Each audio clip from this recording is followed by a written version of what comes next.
A service of KIBMradio.com, the Internet's home for an all old-time radio.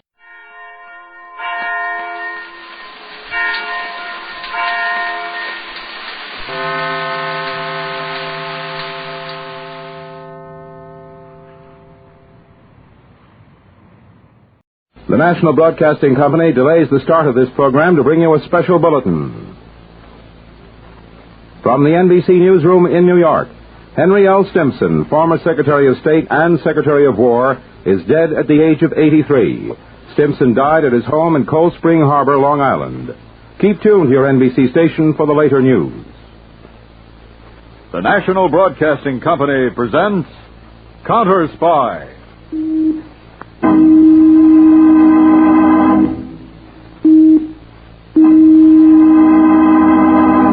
Washington calling David Harding, Counterspy.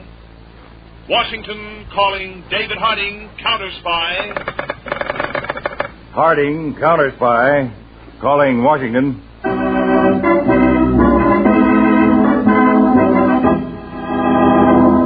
United States Counterspies, especially appointed to investigate and combat the enemies of our country, both at home and abroad. These Counterspy reports to the American people are brought to you each Friday night. Tonight, Case of the Curious Conspiracy.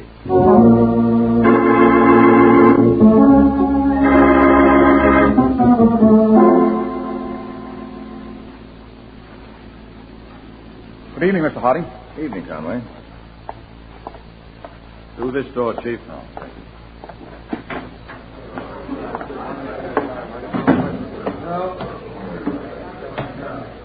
Hello, Peter. Evening, Chief. I'll get started. Ladies and gentlemen, Lecture 7 in Counterspy Refresher Course on Modus Operandi. Our speaker, Mr. Harding. The case I'm going to tell you about demonstrates one of the most unusual and cunning schemes used by your country's enemies to sabotage our preparedness program. Although the plan has been in successful operation for some time, it was first brought to the Counterspy's attention in the case of the Franklin Nylon Company, a small but vital subcontract firm, supplying materials to parachute manufacturers. On the afternoon of September the 5th, Charles Franklin, president of the company, was alone in his office dictating to a mechanical recorder. And that, Mr. Harding, is the entire story. I had no rest since this horrible thing happened. I'm no better than a traitor and a murderer. I do not ask forgiveness. I deserve none.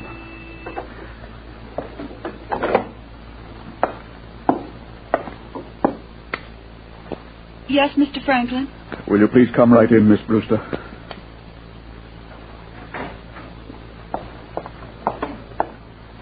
Yes, sir. I want you to see that this record is delivered to the local Counterspy field office. Counterspy? Yes, immediately. That will be all, Miss Brewster.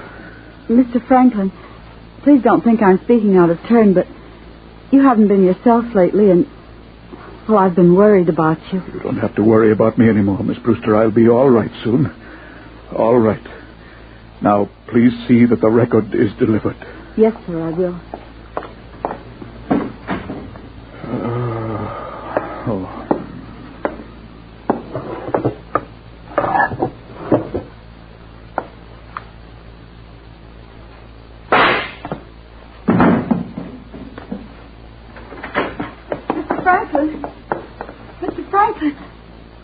Mr. Franklin!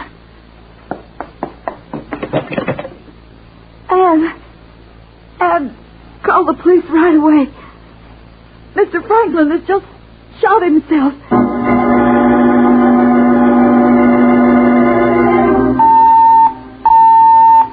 Harding, headquarters, Washington, calling Agent Harry Peters, field office, Baltimore. Harding, calling Peters. Peters, go ahead, Mr. Harding. Have Agent Owens take over your assignment in the subversive investigation. I want you back here in Washington. Something special, Chief? Yes, Peters, special and very strange.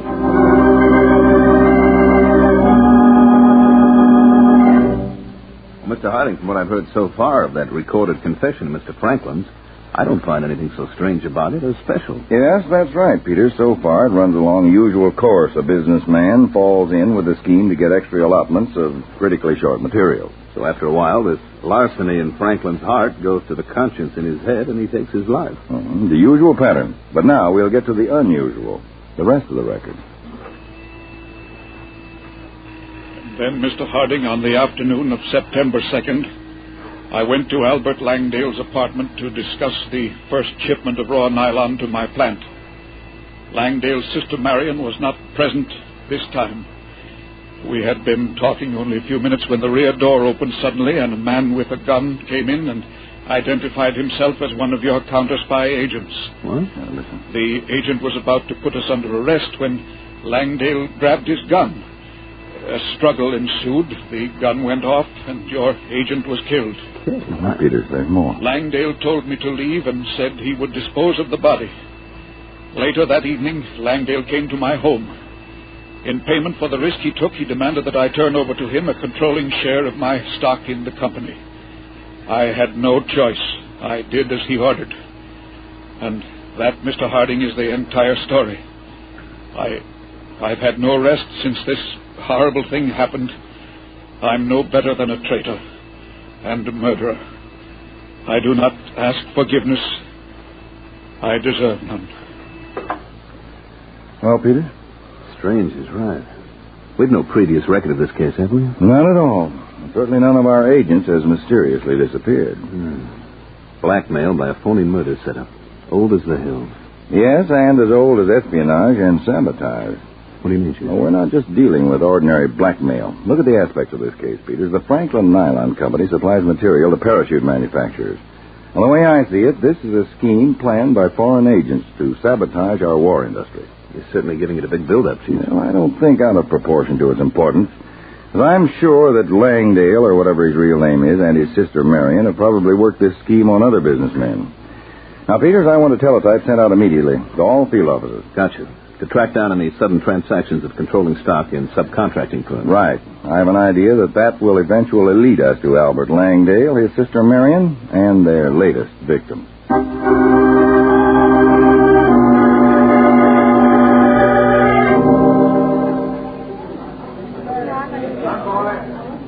Yes, sir? I believe there's a reservation at this hotel for me. My name is Albert Langley. Oh, yes, Mr. Langley.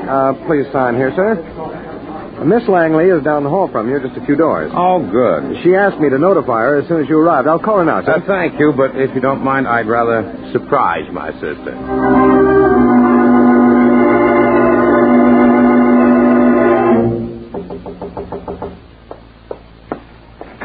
Yes, what is... Surprise, sister. Oh, Albert, darling. Careful, Marion. After all, that's no way for a sister to act, is it? Someone may see us. Let's go inside. Now you can afford to be less fraternal. So I can. Now, about our latest prospect. You're not one to linger long over the niceties, are you, Albert? When our mission here in the States is completed, we'll have a great deal of time to devote to our niceties. When will that be? Just as soon as we extend our control into a few more vital fields of American war production. Oh, I meant to tell you. I read about Charles Franklin committing suicide. I read the same thing. You're not worried about it? Worried, darling? Don't be foolish. I only wish our other clients had taken the same course. Now, to get to the latest prospect. Well, he's a manufacturer of small metal parts for radio and radar equipment. Radio and radar. Excellent, Marion. His name's Vincent Scott. Married? Yes. Oh. Unhappily married. Oh. I've brought a new life into his life. Vincent Scott would be amenable to a little larceny? I didn't bring you all the way down here for nothing. You've already told Scott about your brother. I told him my brother Albert has excellent connections in the steel and copper industry. Seen a great deal of Scott? Every night for the past 2 weeks. I'm meeting him downstairs in the dining room at 8. Tonight at 8, Mm-hmm. Well, then, dear sister, I suggest you call the maitre d' and change that dinner reservation from the 2 of you to the 3 of us. Mr.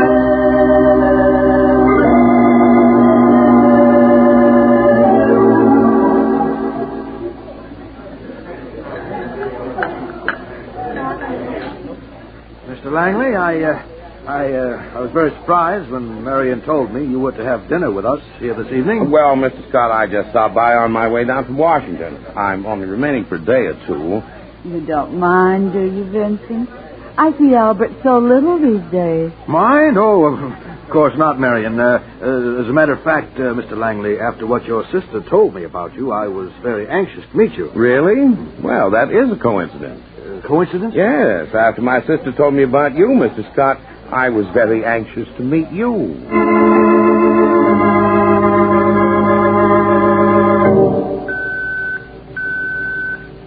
Agent Conway, Mason City Counterspy Field Office to David Harding, Headquarters.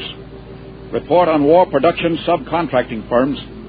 Controlling stock of Rayleigh Electrical Equipment Company, this city, transferred August 2nd to an Albert Langston. Harding to Agent Conway. Continue investigation.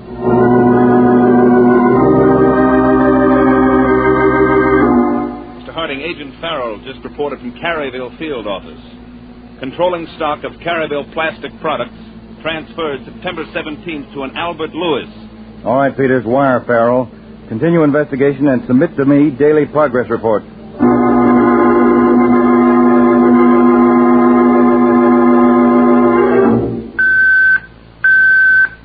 Agent Hudson, Chicago Field Office. To David Harding, Headquarters. Controlling stock of Abbey Glass Fiber Company transferred August 30th to an Albert Lamar. Harding to Agent Hudson. Stand by temporarily for further instructions. Will do, Chief. Well, Peters, what do you think now? Looks like you pegged it right, Chief. The pattern's there, all right. Yeah. An electrical supply outfit in Mason City, a plastics company in Caryville, and a glass fiber manufacturer in Chicago. And the last victim, the Franklin Nylon Company. Every outfit a small but vital part of our war production. Yes, and examine the names of the new owners of the controlling stock, Peters. Albert Langdale, Albert Langston, Albert Lewis, Albert Lamar. All one and the same person. No doubt about that at all. But where to locate him now? Or the woman who works with him? Yeah, it's going to be tough, I know, but we've got one thing in our favor. Like what? Our understanding of the psychology of people like these. They set up a pattern, it works for them, and they stick to it without major variation. Well, Peters, you and I are going to examine that pattern at close range, personally. Question one of the victims, you mean? That's what I mean. Call the field. Tell them to get the jet ready for a flight to Chicago. Right. In the meantime, I'll radio Hudson that we're on our way out there to take over operations.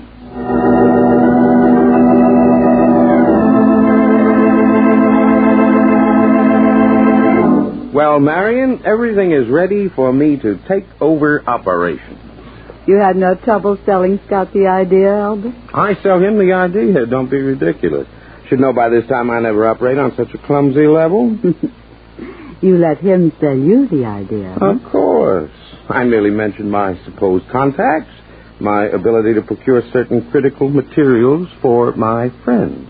And naturally, you included any friend of your sister's, a friend of your own. Naturally.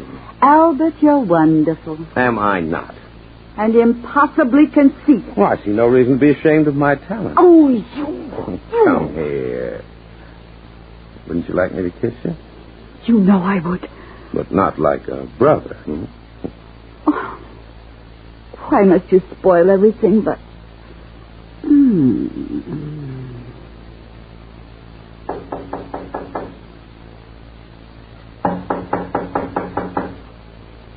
Albert, better let me go. The door. Let it wait. Maybe Scott. It is. Go ahead, sir. You're under arrest by the United States Counterspy. What's the matter, Marion? I scare you? Oh, no, not much. Max, you fool, you gave me the fright of my life. Hello, Max. Come on in. Hello, Albert. Sorry I'm late. My train was held up. You knew it was Max at the door. Of course. I could see. Oh, you need a drink, darling. I'll have one, too. Max? A pleasure. And you needn't rush, Marion. Max and I will talk over our business first. Oh, the trick. Oh, the low-down, dirty, despicable trick. What's eating her? No sense of humor. Well, Max, you all set to go to work? All set, Albert. Got a nice new set of credentials. When and where? Tomorrow night at 11. The Scott Company warehouse on River Street. You'll be sure to give your usual convincing performance. You don't have to worry about me. When I pop up and say, United States Counterspies, it'll be in the bag.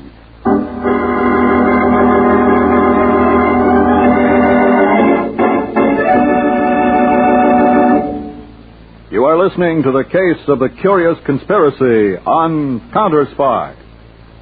Later tonight, William Bendix stars as beleaguered Chester A. Riley in the delightful Life of Riley. Mom Babson Jr. will be on hand to help Pop out of his many predicaments. And, of course, the friendly undertaker, Digger Odell, will offer his usual chilling advice. Another Friday night chime favorite is Bill Stern's Sports Newsreel, with authentic and dramatic stories of the people who make front-page news. Friday night chimes mean laughs later with the Life of Riley and drama with Bill Stern's Sports Newsreel. Now, back to Counterspy.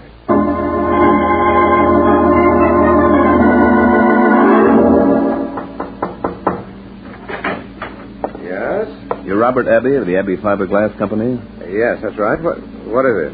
I'm Agent Peters, United States Counterspies. You're wanted for questioning. Please come with me.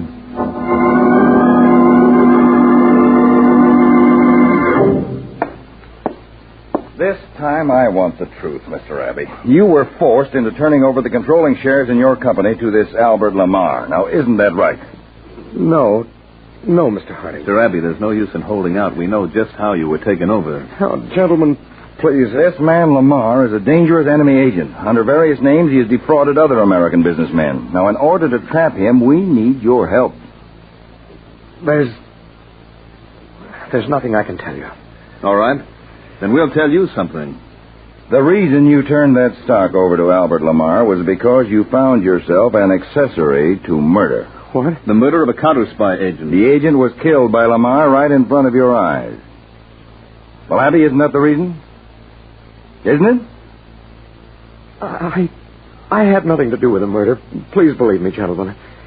I wanted to go to the police so many times and tell the whole story, but I just didn't have the courage. It would have ruined me. Mr. Abbey, that man you saw killed was not a counterspy.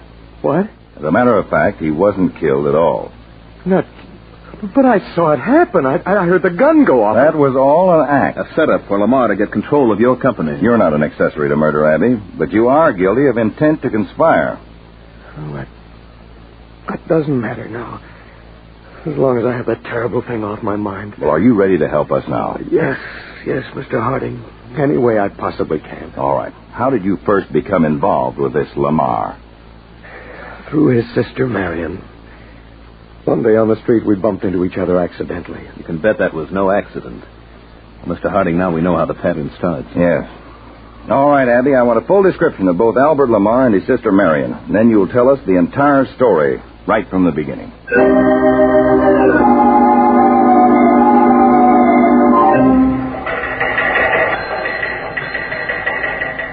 From David Harding to all Counterspy field officers, Blue Alert. Be on the lookout for the following persons: Albert Lamar, alias Albert Langston, alias Albert Langsdale, alias Albert Lewis, and woman posing as his sister, Marion. Description follows. Do not apprehend, repeat, do not apprehend these two. As soon as whereabouts are established, notify this headquarters.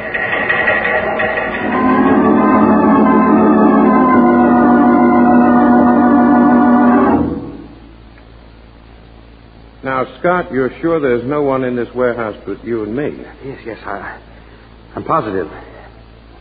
What's taking them so long? Oh, it's not 11 yet. The truck with the metal will be here on time. I've never done anything like this before. It's the first time for everything, you know. I have a feeling this isn't going to turn out right. I'm sure it'll turn out exactly right. Just as I planned it.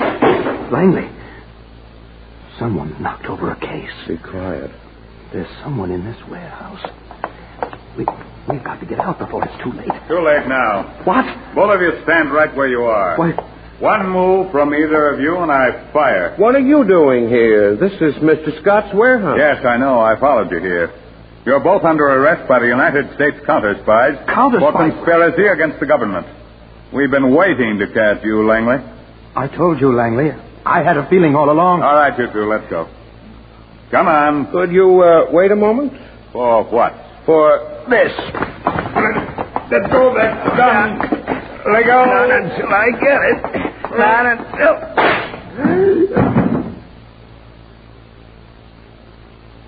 Langley. He's dead. You killed him. The gun went off accidentally. I didn't mean to... You murdered him. Stop it. Yes. Stop talking that way. Yes, you did, yes. You're in this as much as I am. Don't you forget that. Not for a single minute, Scott. What are we going to do? You're in no condition to do anything. Get out of here. Go home. I'll call you later. Yes, but they'll find out. No one will find out anything. I'll get rid of the body. You go home and wait for my call. Don't worry. I'll take care of everything. Now hurry. Get out of here. Yes, sir. All right. All right.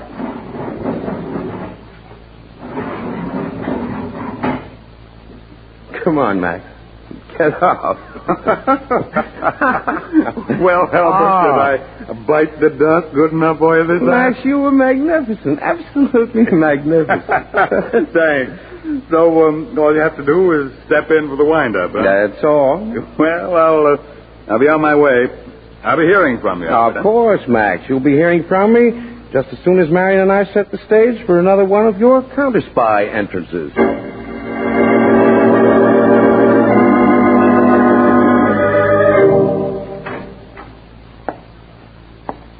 Hey, you can't enter this office without knocking first. Who do you think you are? Well, who do you think I am? Mr. Harding. Even had you fooled up, Peter. Dave, what's the idea? Just testing my new makeup. Come on. What's it all about? The gray hair and everything. Yeah, and what about this newly acquired paunch of mine, huh? Would you say, Peters, that I'm a typical successful American businessman, huh? Okay, I say you're a typical successful businessman. Now, how about the whys and wherefores? Our agents located the woman in a Texas hotel. She's going under the name of Marion Lawrence this time. What about her partner, Albert? No sign of him so far, but I anticipate meeting him soon, personally. Oh, now I get it, the disguise. Mm-hmm. Everything's set up for me in Texas.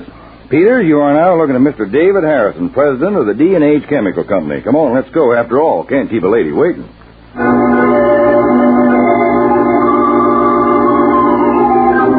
Harrison, eh, Marion? That's right, Albert. David Harrison, president of the D&H Chemical Company. You told him about your loving brother's influence in obtaining critical chemicals? Yes. And he's very receptive, I'd say. Then, darling, I'd say it's just about time for me to come to Texas and meet your receptive Mr. Harrison.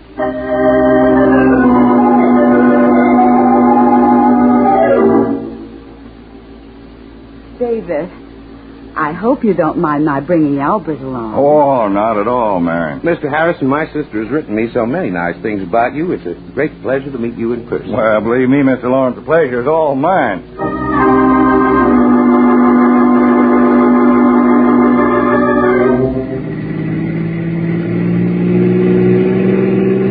How'd it go tonight, Mr. Harrison? Fine. I really sold myself to them, Peters, all the way down the line. Good. Then you ready for the wind-up? No, not yet. We're delaying arrest until we're sure of getting the third member of the ring, that phony counterspy agent, and all their records and the stocks they've swindled. You figure it'll take much longer, Chief?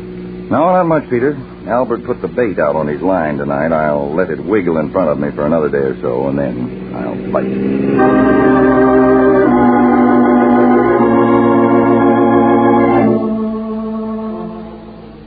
I'm all set to go to work, Albert. You have everything straight, Max? Sure, it's no different than any of the others. I mean the time and the place. 10 tomorrow night. Harrison's private office over his factory, right? That's right. Here's a drink. Oh, thanks, darling. Max? Thanks, Marion. Well, here's to another one, huh, folks? Let's drink to it. To another one. Oh. By the way, Max. Yeah? You were wrong before. Wrong? When you said this was going to be no different than the others. Max, I have the most wonderful feeling that this Harrison deal is going to be the smoothest operation of them all.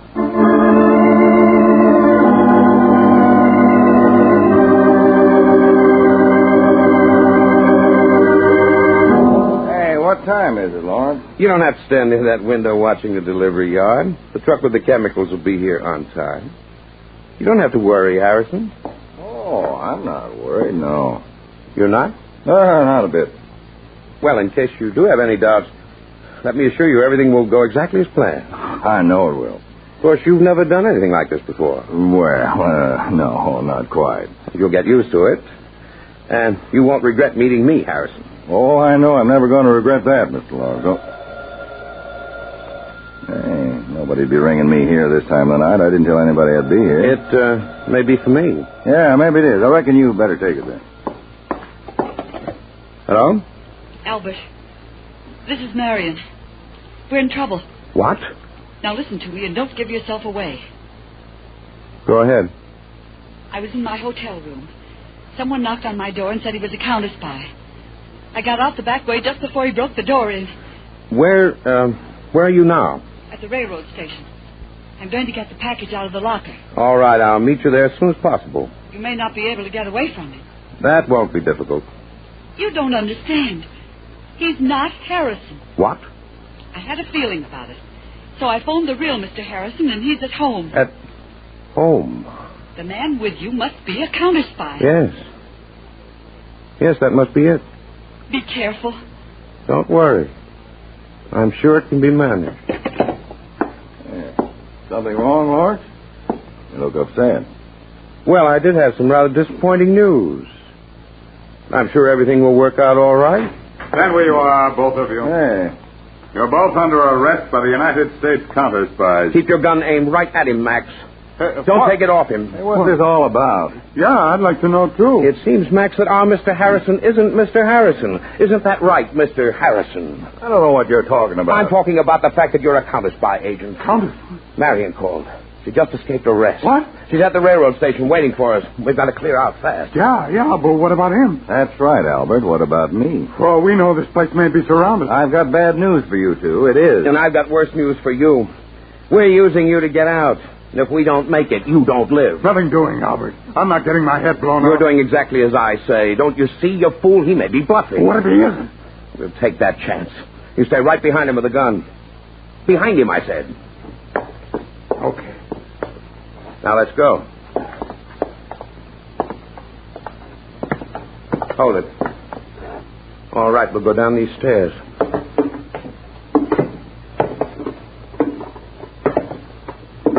Stand with one. Get him, Max. Don't move, Lawrence, or you get the same as Max. He's not moving, Peter. Sorry I had to wait so long, Chief, but I had to make sure you were out of my line of fire. To be honest, I was getting a little jittery. Marion called, Just as we planned it. Planned? That's right, Lawrence. We let her get away. Harding, Agent Braden just radioed us from the railroad station. They picked up the girl just as soon as she got a package out of a public locker. Everything we wanted in that package, Conway? Everything, sir. Their records and the stocks. Good. Well, Mr. Harding, that winds it up, To put it formally, Lawrence, you and the girl are charged with conspiracy and espionage against the government. And this is no phony. This is an official arrest by the United States counterspies.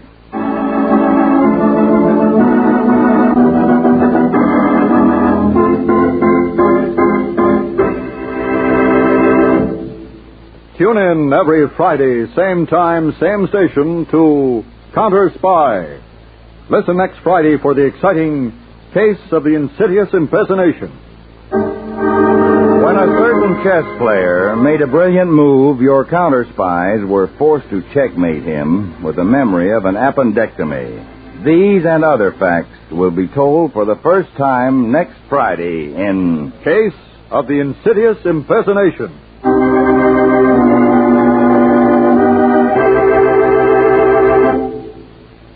Tonight's Counterspy program originated in New York, was directed by Marks B. Loeb, dramatized by Edward J. Adamson, and featured Don McLaughlin and Mandel Kramer. Counterspy is produced by Phillips H. Lord.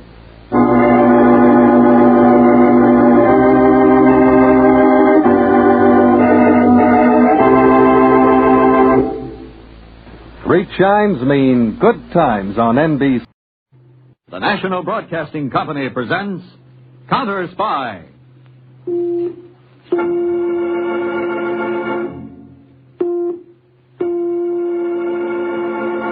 Washington calling David Harding, Counterspy. Washington calling David Harding, Counterspy. Harding, Counterspy. Calling Washington.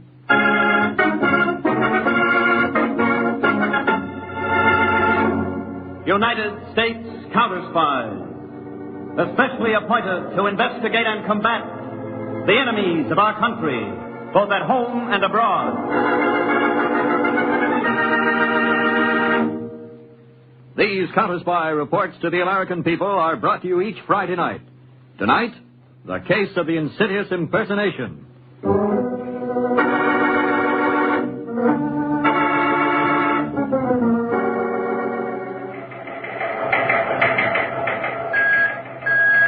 Agent Ferguson, Counterspy Liaison Bureau, Washington, to David Harding, Communications Section, Pacific Coast Field Headquarters. Urgent. Ferguson to Harding. Harding, Pacific Coast Field Headquarters. Reference confidential file R33X, sir. Confidential file R33X. Go ahead, Ferguson. Special request has just come through from the State Department that you personally meet the liner SS Trigania, which arrives in New York tomorrow. What time is the Trigania due? It's scheduled to dock at Pier 33 at 10 a.m. All right, Ferguson, have a cutter standing by for my use. And notify the parties concerned that I'll board the Trigania at Ambrose Light. Yes, sir, will do.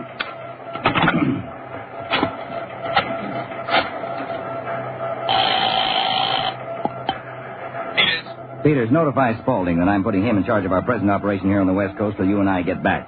Till we get back? Where are we going? Now, after you talk to Spaulding, call the airport and order the jet to be ready for a takeoff within an hour. Why the big rush, Mr. Harding? What's up? We're making an emergency flight to New York, Peters. I'll give you the details on the way.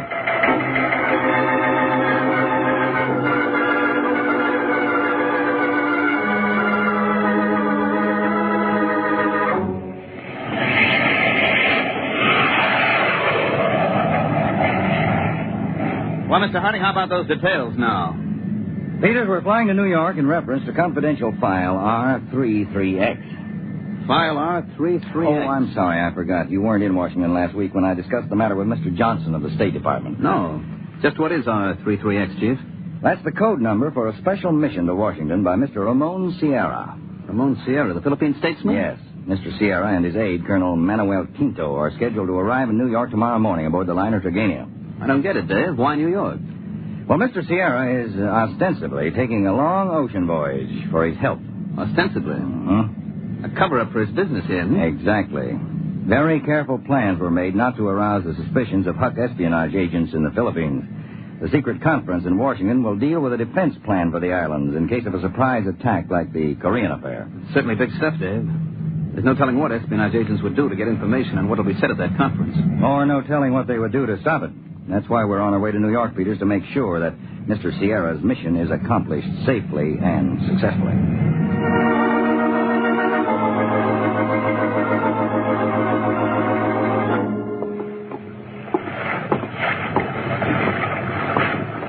Senor Sierra?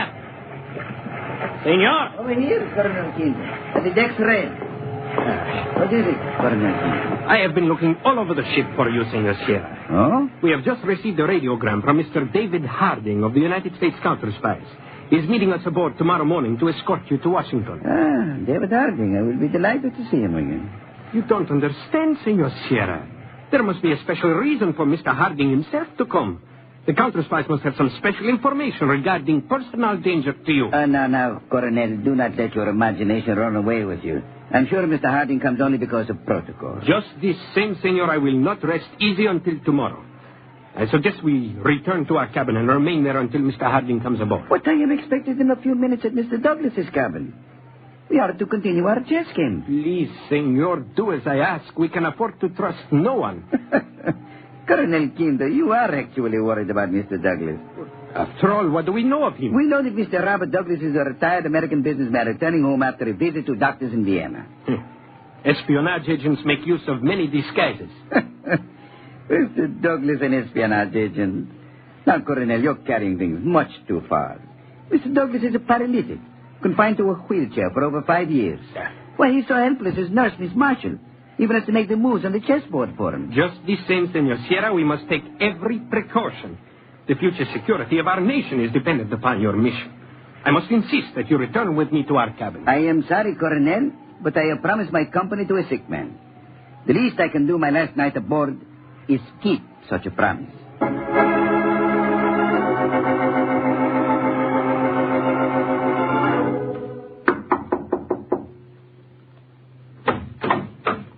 good evening, Mr. Sierra. Won't you come in? Thank you, Miss Marshall. I've already set up the chessboard, and Mr. Douglas is raring to go. I most certainly am, Mr. Sierra. I brought my aide, Colonel Quinto, along. I believe you gentlemen know each other? Yes, we do. Of course. Glad to have you here, Colonel. Thank you. To be truthful, Mr. Douglas, the Colonel insisted upon coming. Insisted? The Colonel has a notion that you may be a spy. A spy? Really? As a matter of fact, Mr. Douglas, I can safely say now that you are a spy. You are no more a wheelchair invalid than I am. Is that not true? All right, Colonel Quinto. Colonel, he's gotten out of the wheelchair. And Miss Marshall is not a nurse. Are you, Miss Marshall? No, I'm not a nurse. But I do know how to administer a hypodermic when its use is called for. Colonel Quinto, you were correct about them all along. I should have listened to you. Oh, no. I am glad you did not. What do you mean? I wanted you to come here. That was the plan. Plan? I know your nature very well by this time. I knew you would insist upon coming if I just went so far. But I don't understand. You have the hypodermic ready, Miss Marshall? Ready, Colonel. Now? In a moment. Now, do you understand, Sierra? You have been working with him. We all work in the same cause. And I trusted you. That was my purpose, to gain your complete trust. To make sure that you did not get to that Washington conference tomorrow. Your plan will not work, Quinto. Mr. Harding will discover what happened when he investigates my death. But you are not going to die. At least not yet. And you attend that conference tomorrow, but in name only. Is that not right, Douglas? Si, Colonel Quinto. I will attend. He has my voice. And that is not all. If you look at Douglas more closely, you will notice that he has your build, too, and your features. Perhaps that is why you were attracted to me, eh, Sierra? The impersonation will be flawless. Douglas has been trained well for his assignment. He has memorized all important facts in your career. And Miss Marshall has heard you this, too. I'll use this hypodermic, Mr. Sierra, to keep you quiet and unobtrusive. So I'll have no difficulty in getting you, as the paralytic Mr. Douglas, off this boat tomorrow morning in New York. And from the boat, you will be taken away by a special ambulance. All right, Miss Marshall. Now, Mr. Sierra. Oh, I'm so sorry. I didn't mean to hurt you. I promise to take very good care of you, Mr. Sierra. What is... Yes. Miss Marshall will take very good care of you. Until she is instructed to do otherwise. I don't know. Feeling tired, Senor Sierra? This is unbelievable. Fantastic. Of course, Sierra. Fantastic. Unbelievable. That is what we rely on for our success. No one would believe that such a daring venture as this would be attempted. No one. Not even David Harding.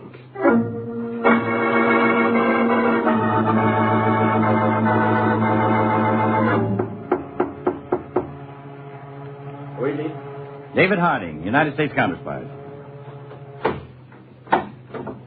I am Colonel Manuel Quinto, aide to Senor Sierra. Colonel? Come in, please, Senor Harding. Thank you. I am delighted to see you again, Senor Harding. Thank you, Mr. Sierra, and welcome back to the United States. It is good to be here again, Senor, and to renew old friendships, especially with you. Well, I've been looking forward to this meeting, too, sir. Let's see. When last we met... yes. It was in December 1943. The conference at your office in Washington in regard to establishing intelligence contact with our partisan forces. Is that not correct? Oh, yes, that's correct, Mr. Sierra. There was such a conference in my office. Yes. Senor Sierra has a remarkable memory for dates, places, and persons, Senor Harding. Especially such a person as you, Senor Harding. I am sincerely impressed, sir. Tell me, did you have a good voyage? Very restful, thank you. And very uneventful, we are happy to report. Well, gentlemen, I can see no reason why the remainder of your trip should be any more troublesome. Not as long as we are in your hands, Senor Harding.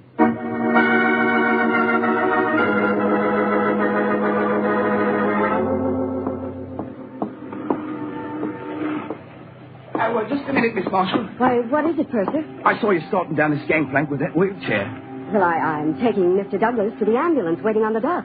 Is there something wrong? Why, no, miss. Just thought I'd give you some help. Oh. Well, no, thank you, Purser. I'm quite able to handle it myself. Very well. Oh. I say. Yes? Mr. Douglas, he's looking rather strange this morning. Strange? Yes, as if there's something the matter with him. He's not moving. Oh, that's nothing at all. He's just asleep. I gave him a sedative. Oh, I see. You see, he's had a very trying day. Well, Miss Marshall, he's certainly a lucky man having someone as attentive as you are to take care of him. Why, that's my job. That's what I get paid for. Oh, no, Miss Marshall. I've noticed you many times during this trip. It's obvious to me that you're not just interested in the money that goes with your job.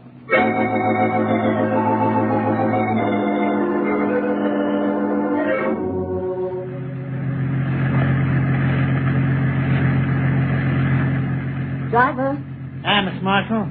There's a dirt road just ahead on the left. Will you drive the ambulance in there and park? Right. How's your patient back there? Still asleep? Uh-huh. And he'll be that way for hours. How far you want to go, Miss Marshall? Oh, just a little farther. I've got a car parked in the woods on the side of the road. All right. Stop here.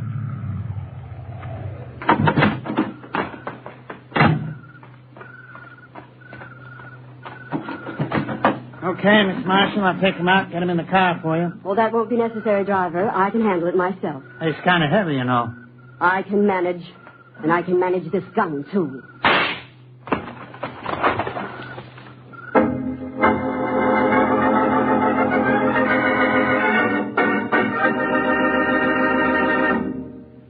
You are listening to the case of the Insidious Impersonation on Counterspy. Sunday afternoon chimes mean mystery in action on NBC. Mike Waring, better known as the Falcon, lends his debonair touch to the solution of another mystery, followed by that polite, diplomatic, and very deadly detective, the Saint. After the Saint, hear the Big Guy. And then your Sunday afternoon of mystery concludes with that new private eye, Charlie Wilde, who goes into action with a swash of the buckle and a few nonchalant homicides. Now, back to Counterspy.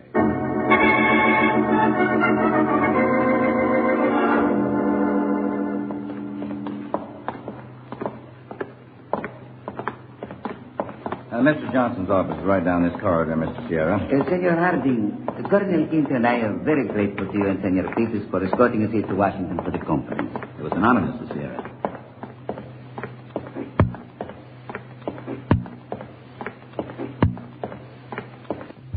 Here we are.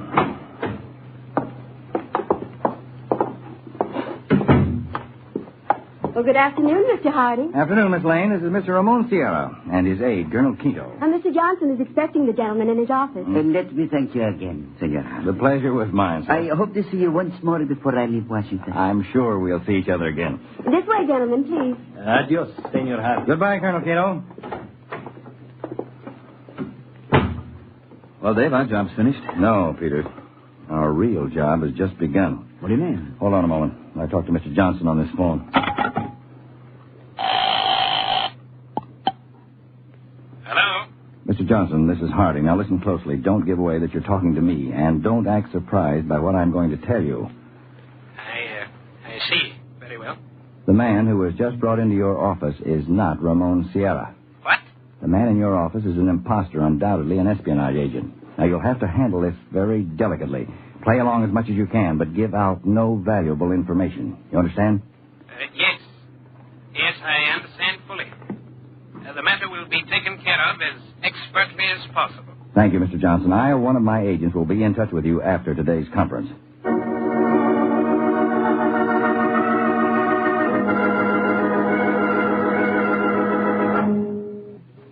National Airport, Thompson. Make it fast.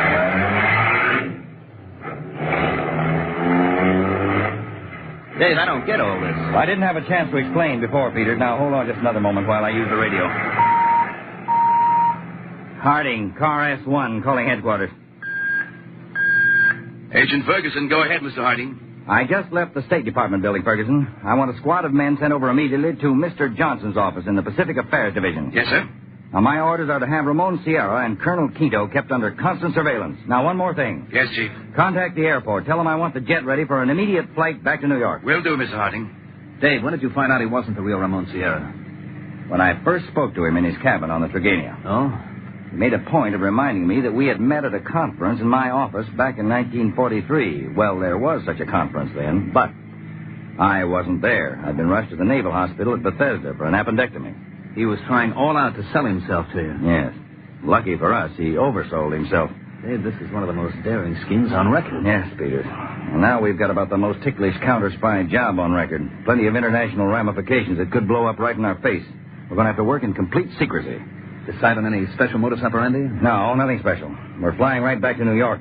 We're going to dig until we find out what happened to the real Ramon Sierra.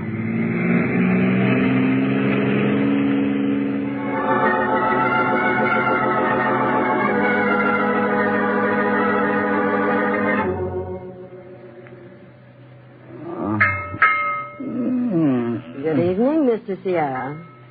Huh? Did you have a pleasant sleep? Miss Marshall? That's right, Miss Marshall.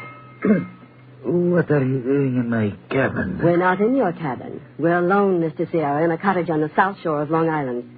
We left the ship over 10 hours ago. We came here by special ambulance. Then it was no dream. No dream, Mr. Sierra, any more than this gun is a dream. Now, I know you'll be sensible and won't force me to shoot it prematurely. Colonel Quinto, he has gone to Washington? Yes.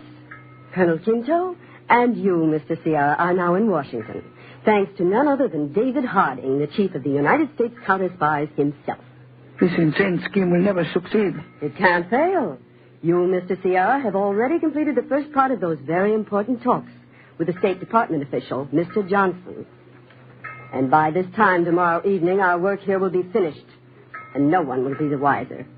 Until, of course, it is much too late.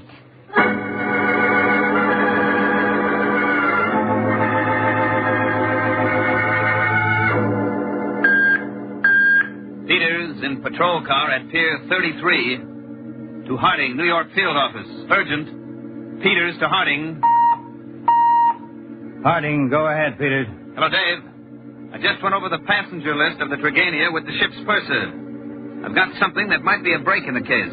Suggest you come down and talk to the purser yourself. All right, Peters. I'm on my way there.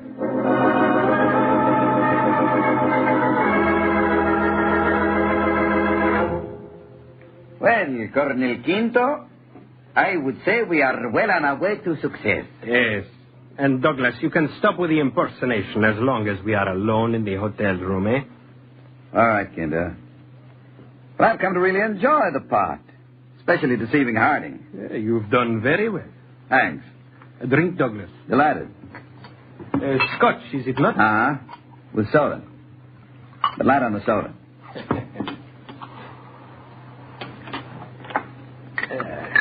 Here you are. Thanks. Too bad Miss Marshall can't be here to enjoy this. I am sure Miss Marshall is getting equal enjoyment out of her part of the job. I suppose so. She's a rather peculiar woman. I don't think I could ever kill anyone in cold blood. She always seemed to get a thrill out of it. But everyone to his own taste, huh? In our cause, Douglas, it is everyone to his own usefulness. Oh, yeah. Yes, I forgot. Well, how about a toast, eh, Quinto? To tomorrow, and the final session of the conference. And to tomorrow, and the phone call I shall make to Miss Marshall.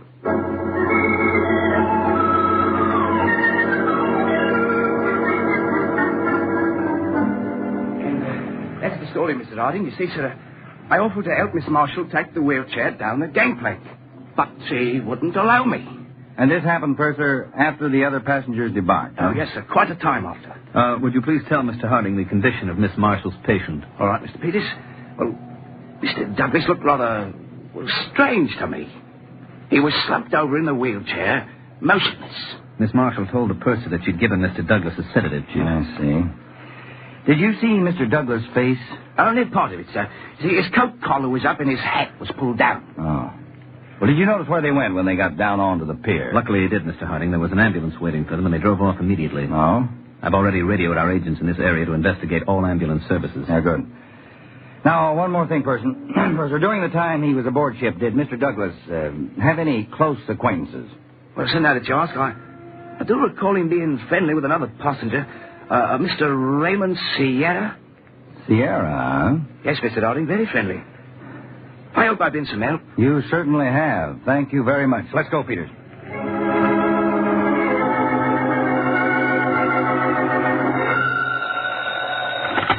New York Field Office, Harding speaking. Peters, Dave. Braden and I just finished our check on Robert Douglas. And? Just as you figured, the name is a phony. No such person living at the address given in the ship's record. Braden was in touch with the Passport Division of the State Department. Both Douglas and Miss Marshall's passports are not recorded. Is that it? That's it, Chief. No doubt now that Douglas changed places with Mr. Sierra. None at all. Oh, we've got Douglas under surveillance, but now the trick is to find Miss Marshall and her new patient. Yeah, but where to start looking? Well, get those reports from those ambulance services we're investigating.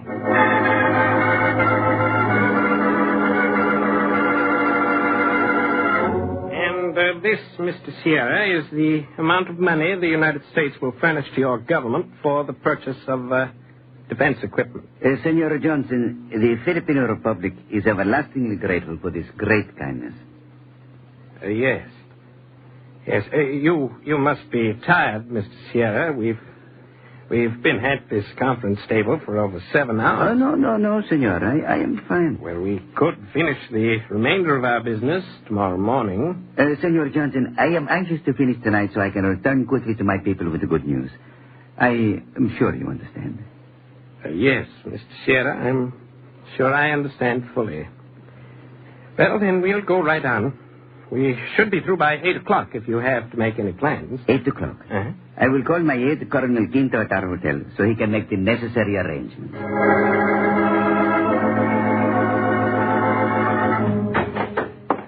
Harrison just phoned in, Dave. He located the ambulance. Good.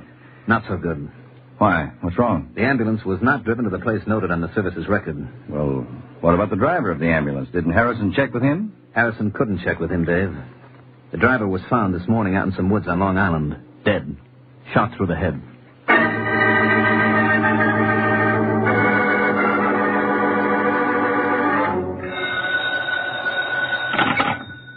Hello? It's Marshal, Colonel Quinto. Oh, I've been waiting to hear from you. Sierra's almost finished with his work here in Washington. You will take a plane and meet us in San Francisco tomorrow evening. Then everything is all set? Everything. What about my patient? It is now 25 minutes of 8. Sierra will be through with the conference at exactly 8. And unless you hear from me to the contrary, at exactly 8 o'clock, you will put your patient out of his misery.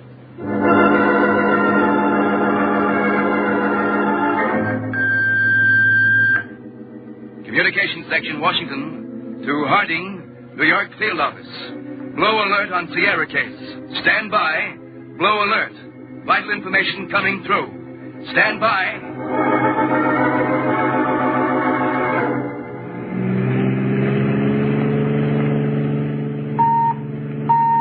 Harding, Control Car S1, to all motor patrols in New York area. Disregard all previous orders and converge immediately on house at 56 Elm Drive, Glenmore, Long Island. Repeat, 56 Elm Drive, Glenmore, Long Island.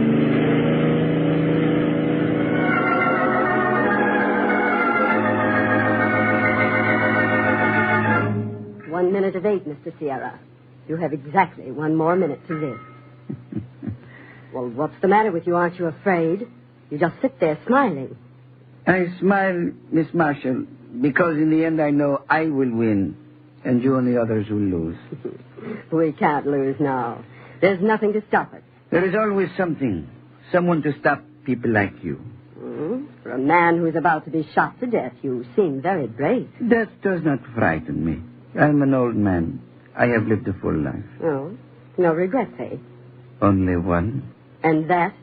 That I will not be present when you and the others are brought to trial. Your time is up, Mr. Sierra. Now we two say goodbye. Hello? Put that gun down, Miss Marshall. What? Put it down. Who is this? You're too late now, Miss Marshall. Too late to kill Mr. Sierra. What kind of a trick is this? Who's talking? You have exactly 3 seconds to put that gun on the table. Who are you? Why are you calling me? Your time is up, Miss Marshall.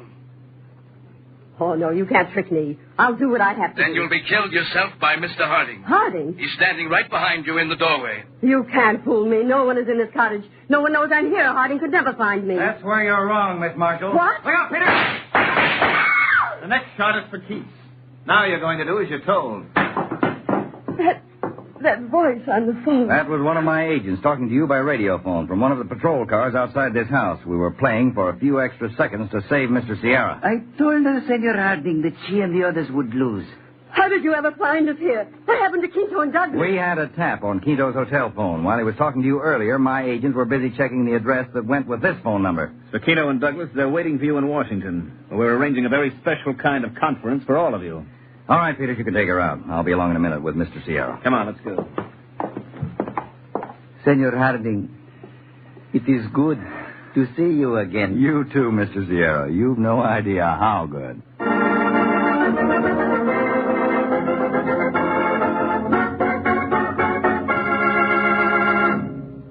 Tune in every Friday, same time, same station, to Counterspy. Listen next Friday for the exciting case of the carbon Consul. When a broken pencil was fitted together 3,000 miles from Counterspy headquarters, the matching pieces blew wide open one of the most sinister international intrigues on record.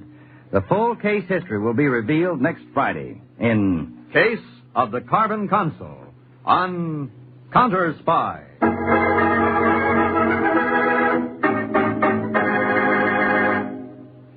Tonight's Counterspy program originated in New York, was directed by Marks B. Loeb, dramatized by Edward J. Adamson, and featured Don McLaughlin and Mandel Kramer. Counterspy is produced by Phillips H. Lord.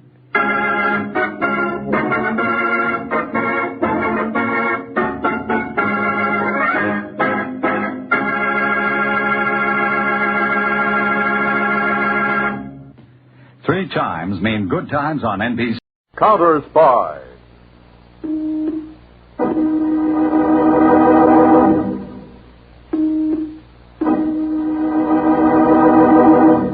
Washington calling David Harding, Counterspy. Washington calling David Harding, Counterspy. Harding, Counterspy. Calling Washington.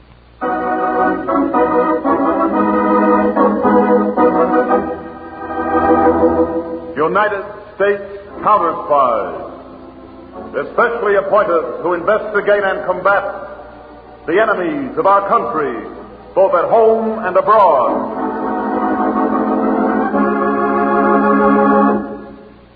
Commencing Sunday, November 5th, Counterspy reports to the American people will be brought to you on Sundays. Consult your local newspaper for the exact time. Tonight, the case of the carbon Consul.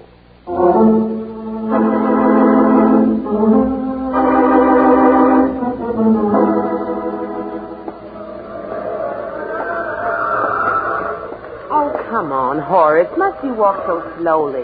Lydia, this African sun's the hottest I've been under during the whole world cruise. I'm not going to run in it. Well, we'll never see the native quarter at this rate. I didn't want to see it in the first place. You never want to see anything except the bottom of a highball glass.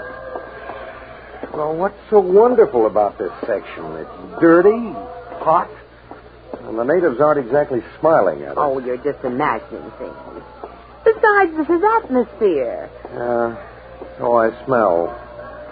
I still think... Watch where you're going. Oh, excuse me. I didn't look where I was going. Doesn't the white lady have eyes? What, I was just... Or perhaps the walks of my native Tobastelan are not wide enough. I should step in the streets to allow the grand lady to pass. Look, my wife apologized. How gracious to a poor, humble native that the American should demean himself so. Well, I never... Come on, Lydia, let's get out of here. Yes, please. This is our land. Africa for the Africans. Well, I never... Horace, are you going to let him get... Quiet and keep walking. I told you the natives weren't really smiling. But it was just an accident. Yeah, that fellow was looking for trouble. See, he's got a crowd around him, Lydia. He's haranguing them. Oh, he's pointing at us. Come on, Lydia. We're the American consulate. Horace, they're coming after us. Watch out, Lydia. They're going to throw things. Horace! Oh! My breath! Come on, Lydia. This way. Run!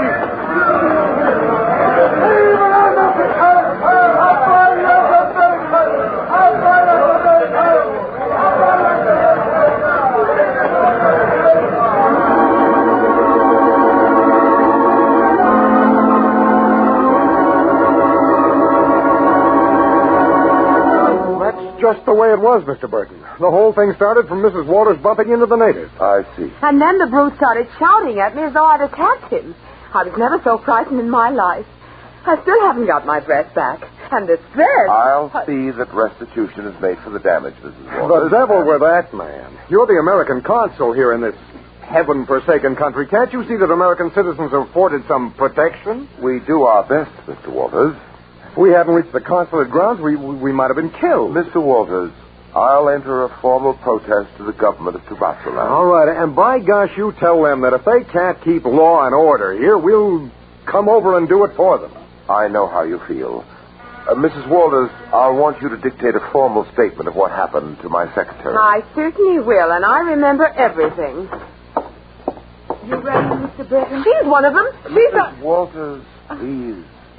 Orissa, there's been another anti-American outbreak.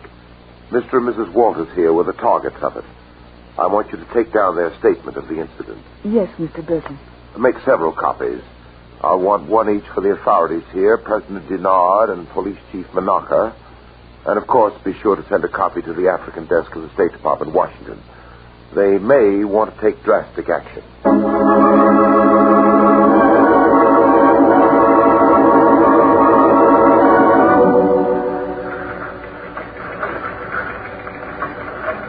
If Mr. Peters is in the Counterspy Statistical Department, will he please report to Mr. Harding immediately? If Mr. Peters is in the Counterspy Statistical Department, will he please...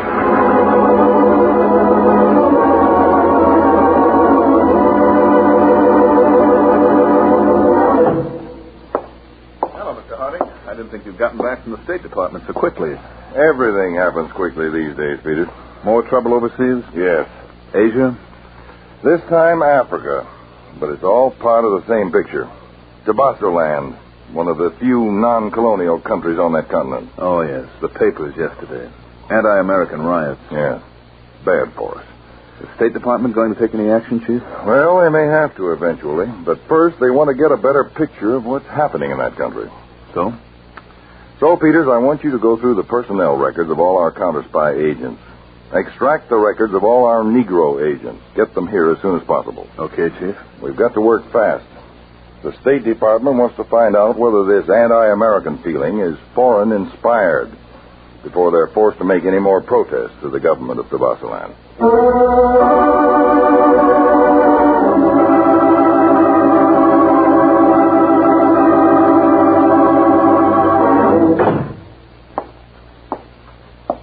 President Dinard, my country has asked me as consul to hand you, as head of the government of Tobagoland, this note, formally protesting the treatment of our nationals in your country. I accept the note, Mr. Burton, with regret, and assure you that we will do all in our power to apprehend and punish the instigators of this disorder. And now, Mr. President, may I presume to be less formal?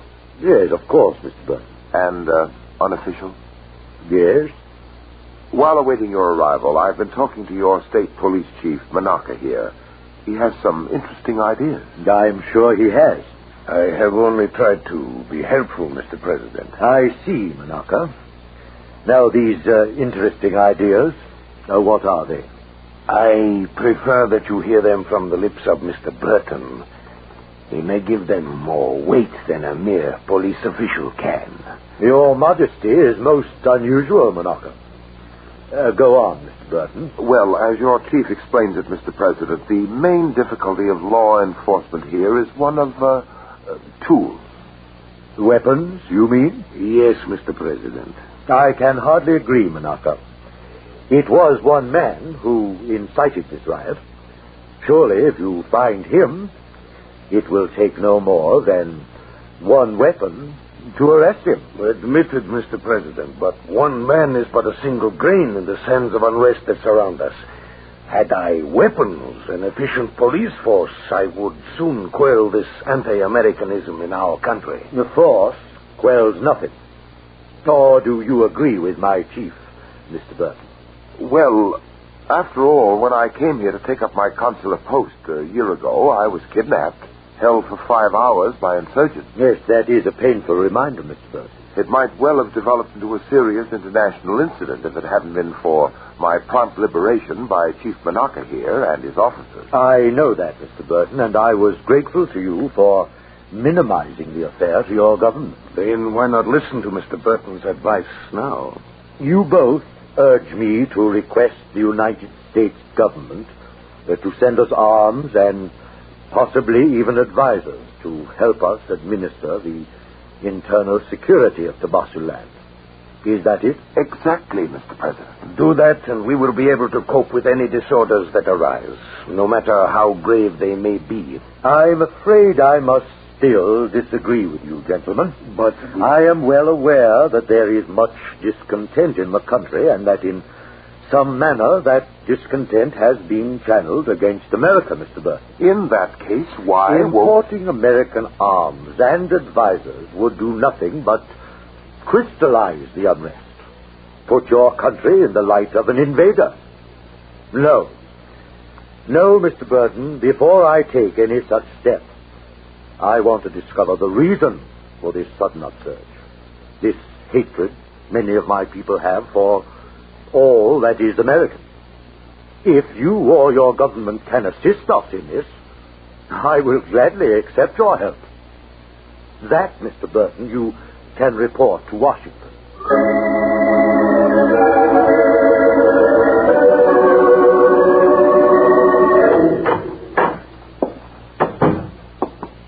This way, Carter. Right behind you, Mr. Peters. Mr. Harding, this is Agent Lincoln Carter. How do you do, Carter? Hello, Mr. Harding. Have a seat. Thank you.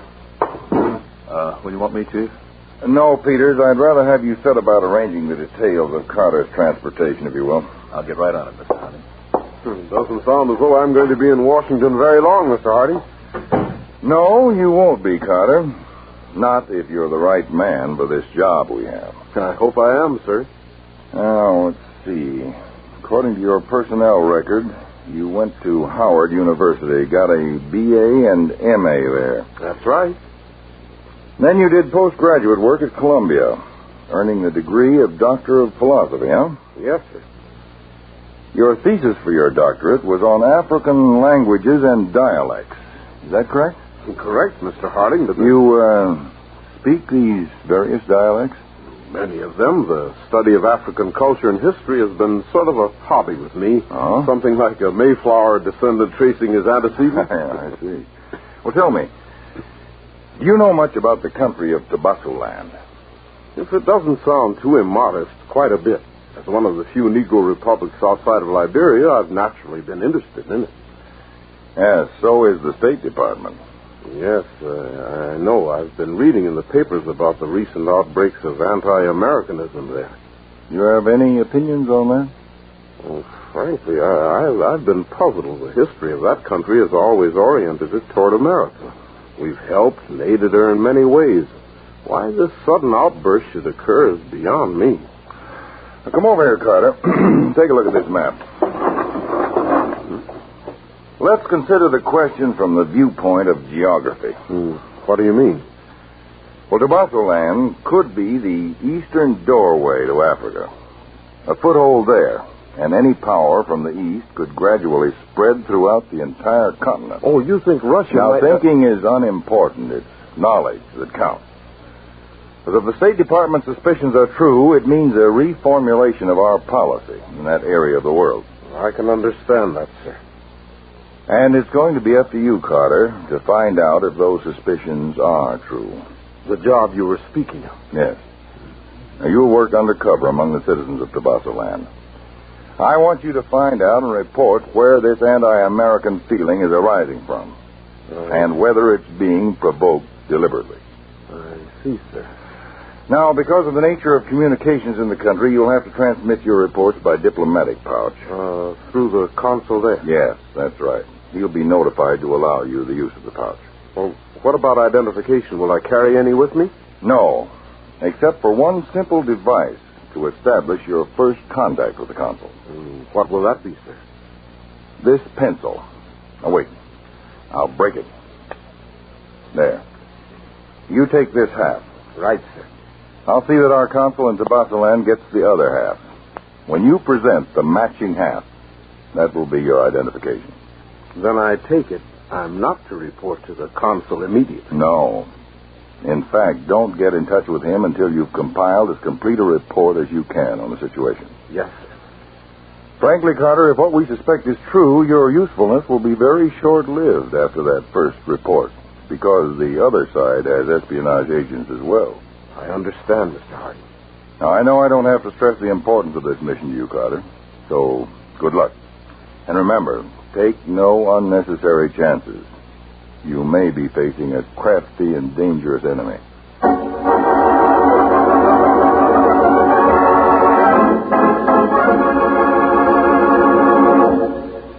You are listening to the case of the Carbon Consul on Counterspy. This Sunday marks the premiere of The Big Show on NBC. Not just any big show, it's the big show. NBC's hour and a half of comedy, music, and drama, the best of each. The Big Show will be heard every Sunday evening over most of these stations, with Tallulah Bankhead as the mistress of ceremonies. Your stars for this Sunday's broadcast include Jimmy Durante, Fred Allen, Ethel Merman, Frankie Lane, Mindy Carson, Meredith Wilson, Danny Thomas, and a host of others. All this and Tallulah, too. No wonder it's The Big Show. Now, back to Counterspy.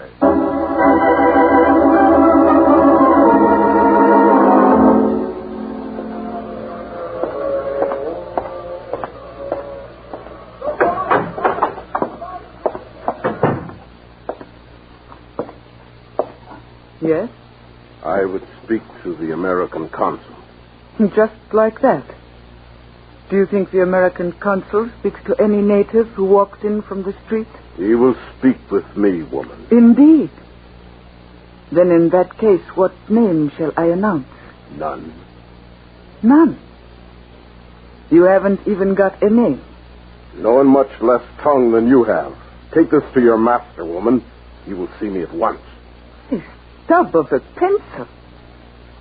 Hardly an impressive introduction. Must I beg you to take it in?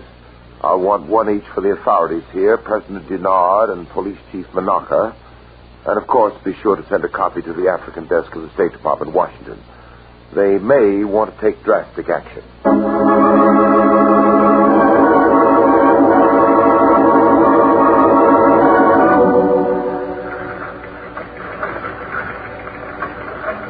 If Mr. Peters is in the Counterspy Statistical Department, will he please report to Mr. Harding immediately? If Mr. Peters is in the Counterspy Statistical Department, will he please...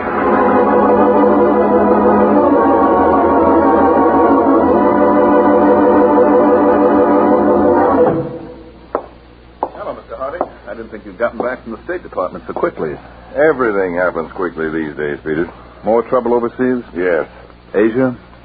This time, Africa. But it's all part of the same picture. Tabassaland, one of the few non-colonial countries on that continent. Oh, yes. The papers yesterday. Anti-American riots. Yeah. Bad for us. Is the State Department going to take any action, Chief? Well, they may have to eventually. But first, they want to get a better picture of what's happening in that country. So? You, of course, are free to read the report, Mr. Burton. Thank you. I shall. You rang, Mr. Burton? Yes. Bring in the diplomatic pouch, please. Yes, Mr. Burton. Now, Mr. Carter, is there any other way I can be of assistance to your mission? At the moment, no. Well, suppose I have occasion to get in touch with you. You shouldn't have, but if you do, I'm staying at a small shack, number 13 Garden Alley. The pouch, Mr. Burton. Oh, thank you, Rita. Rita, in the future, when this gentleman calls, he's to be admitted immediately. Yes, Mr. Burton. I'll make certain he's admitted in the future. That is, if I come anymore. Don't tell me your first call is to be your last. It may well be, Mr. Burton. It may well be.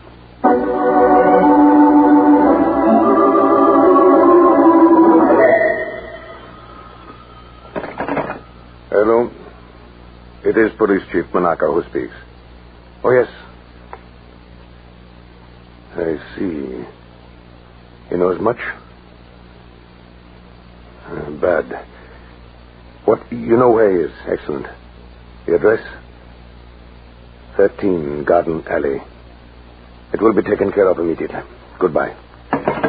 Bernarda. Yes, Chief Manaka. There is work for you. More Americans arriving in our land? Yes. It will be simple. Each successive riot becomes easier to incite.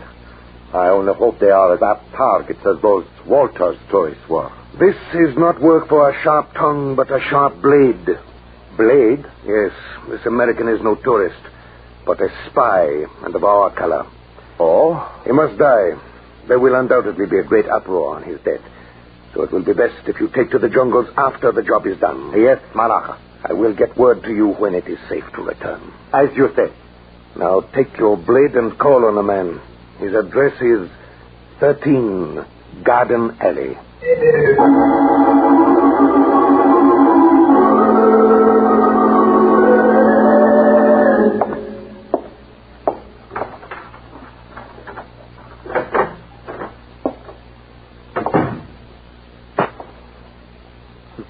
Kerosene lamps.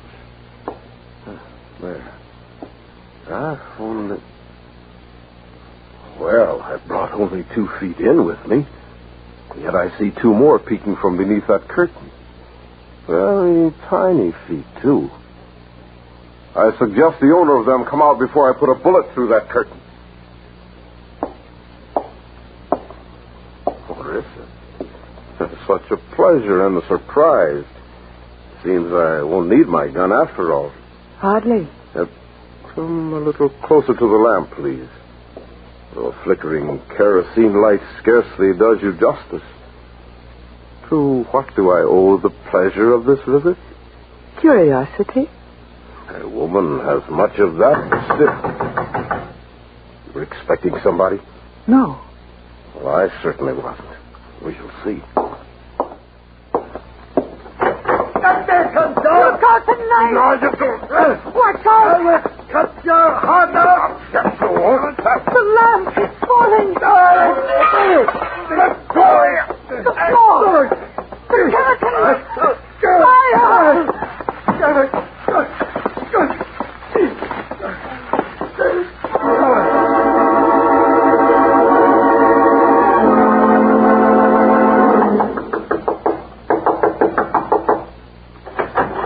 What the devil? Orissa? Mr. Burton, that man who called on you today. What about him? What are you doing here at this time of night? I passed the place where he was staying. His shack is in flames. The whole native quarter is going up. I thought... You thought right, girl. Come in. I didn't know whether or not... Call Chief Manaka. Tell him about the fire. Say I'll meet him there and explain everything. This may have grave international repercussions.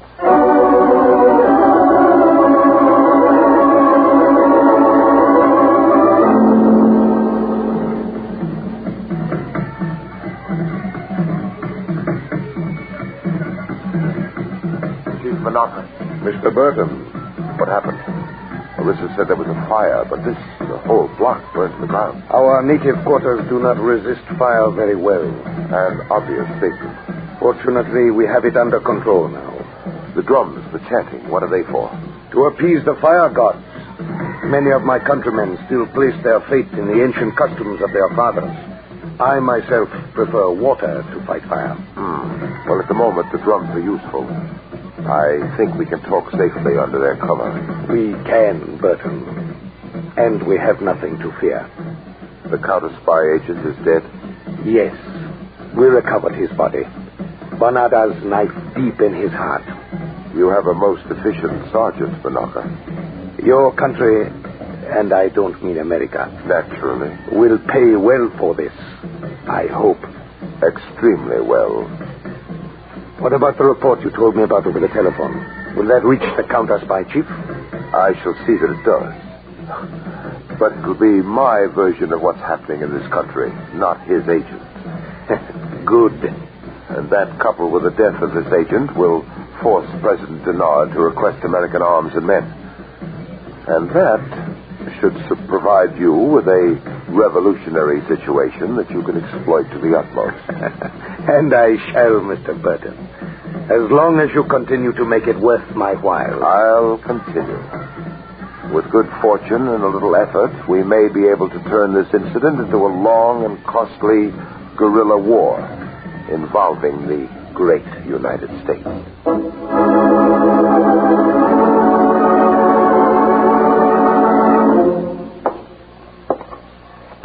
Mr. Burton? Oh, Orissa, I'm glad you waited here. The fire. Was anyone... His body was found in the shack. The man who was here. Oh. Get a pencil and paper, please. I want to dictate a cablegram immediately. The address is Mr. David Harding, Counterspy Headquarters, Washington, D.C.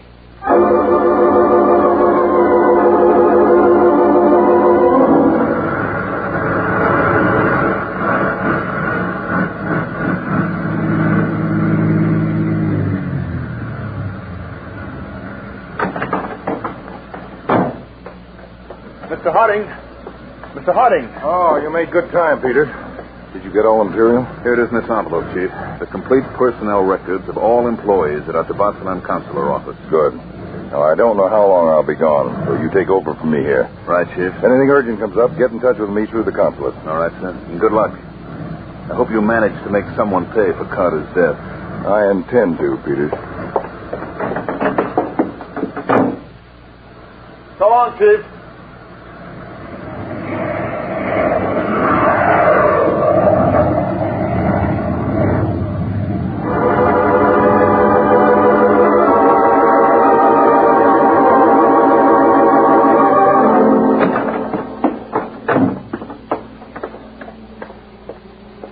Mr. Harding? Yes, that's right. Mr. Burton? Yes, sir. I have a car right over here. Good. We'll go direct to my office, unless you would rather pay your respects to the Foreign Office of Tabassalan first. No, Mr. Burton, your office first. I want to interview all the employees there before taking any other action.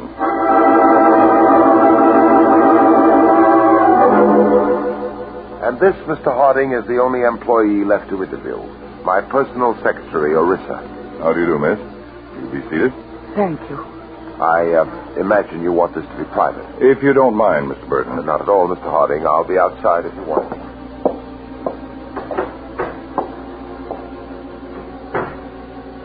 Now, Miss Orissa, let's talk about how you were so opportunely on hand for the fire that killed our counterspy agent, Mr. Carter.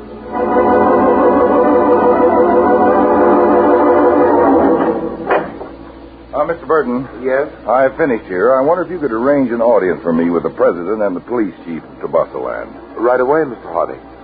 Will you, want me there? Yes, Mr. Burton. I definitely want you there.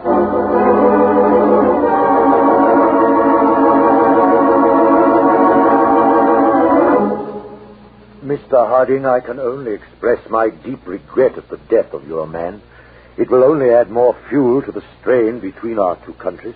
Perhaps not, Mr. President. Oh? You're aware of what Mr. Carter's mission here was? To investigate the rise of feeling against the United States among my countrymen. Yes, that's right. Had he made any reports to you before this tragedy? One, which I read just this morning. May we inquire as to his findings, Mr. Harding? Of course, Chief Managa. He reported that the hatred of the United States arose out of local circumstances, that there was no outside provocation, and recommended that the United States aid your country in dealing with this by sending weapons and advisors. You see, Mr. President, it is as I and Mr. Burton have been saying. I cannot believe it. I know how you must feel, Mr. President, but when his conclusion is the same as ours, nothing remains for you but to take our advice. I wouldn't say that, Mr. Burton. What do you mean? You see, the report I read was not written by my agent Carter. What? That's right, Chief Manaka. Then who was it written by? Mr. Burton, our eminent American consul. Me? That's right, Mr. Burton, and I've got two witnesses to that fact.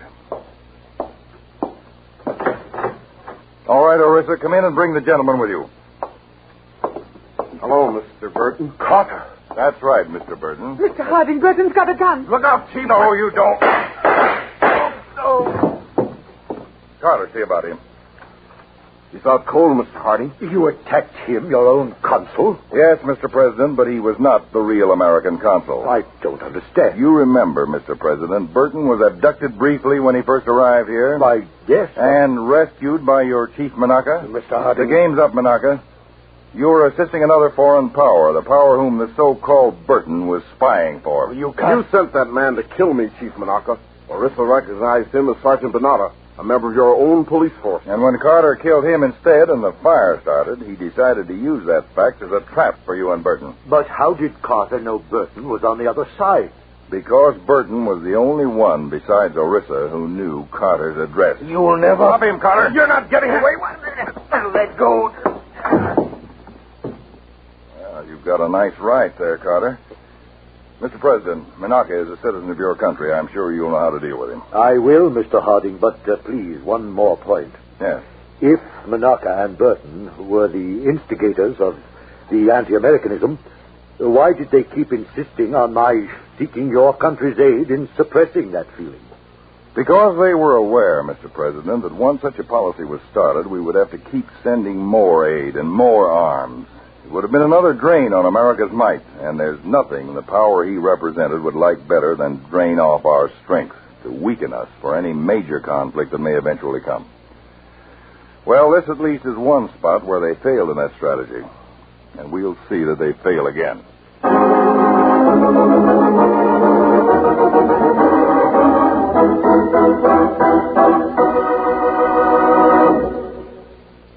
Tune in this Sunday, November 5th, and every Sunday thereafter for Counterspy. Please consult your newspaper for the exact time. Listen this Sunday for the exciting Case of the Mental Murderer. The secret tip was correct. The hostile secret agents planned to destroy the sanity of a certain American. Who that man was and how we combated the scheme is the subject of our next report. Listen on Sunday to Case of the Mental Murderer on Counterspy.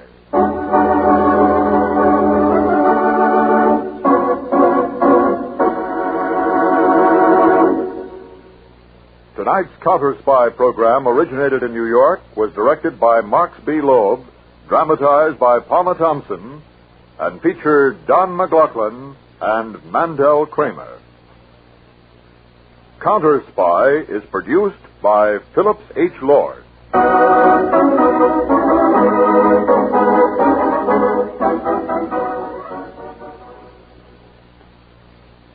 Three chimes mean good times on any. The National Broadcasting Company presents Counterspy.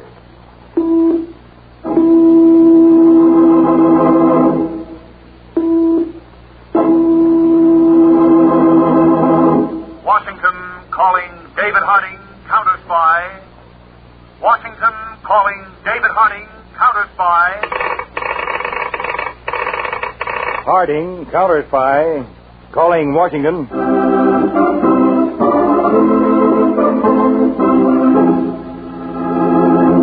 United States Counterspies, especially appointed to investigate and combat the enemies of our country, both at home and abroad.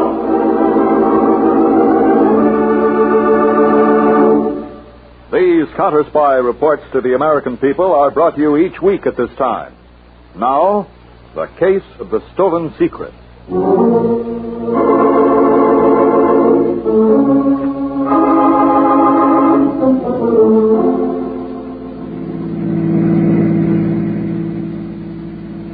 Dr. Hilton, I wish you'd let me go with you. It's best that I go alone, Lucy. After you leave me off at the railroad station, I'd like you to go back home and wait until you hear from me. Just as you say. But somehow I don't like the idea of you going to Washington by yourself. I'll attract much less attention that way. That formula in your briefcase is so important, you can never tell what might happen. Now, come, Lucy. You're getting all upset over nothing at all. You've worked 2 long years on it. I've watched you, Dr. Hilton. I know how much it's taken out of you. It was worth every minute of it, my dear. I know, but I can't help thinking of the desperate measures certain people might take to gain possession of it. At the present moment, my dear Lucy, that would be a sheer waste of time. Only this week I discovered certain of my hypotheses were invalid. Fortunately, I know now the cause of my errors. Nevertheless, my formula will still be in the hands of the National Defense Coordinator in the morning.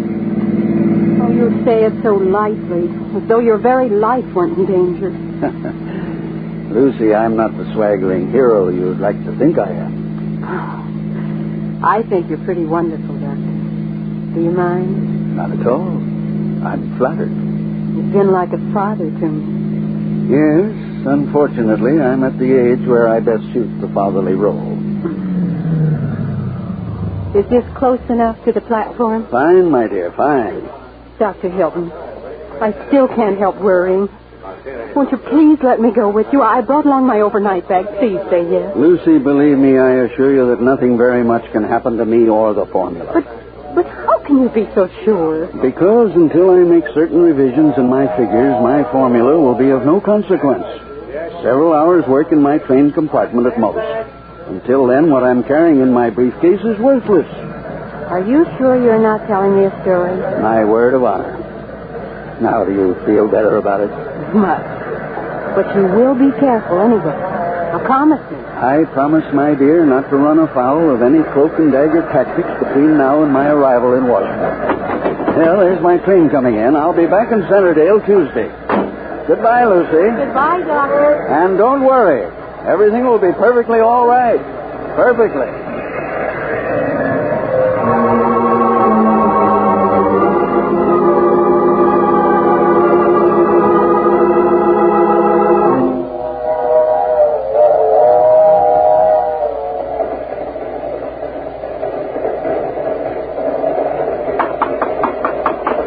Yes, who is it? The doctor, sir. No, just a moment. Peep out of you, Hilton, and you're dead. What? Inside. What's the meaning of this? No, that's the dark. You be good or a bullet goes through your head. What do you want? You know what I want. It won't have to be a mess if you hand it over. I don't know what you're talking about. If it's money you're after... Yes, money I'm after. Not the kind you'd be carrying. Maybe this has what I want. Give me that briefcase. Thanks for telling me it's in here. Give me that. I told you to sit down. Please. You must let go. Okay, you asked for it.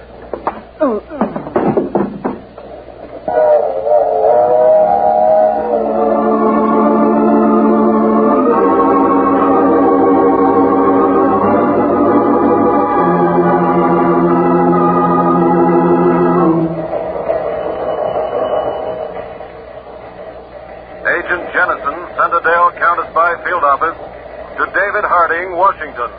Dr. Theodore Hilton found murdered aboard train en route Washington. Train being held at this stop for thorough investigation. Will stand by for any special orders from you.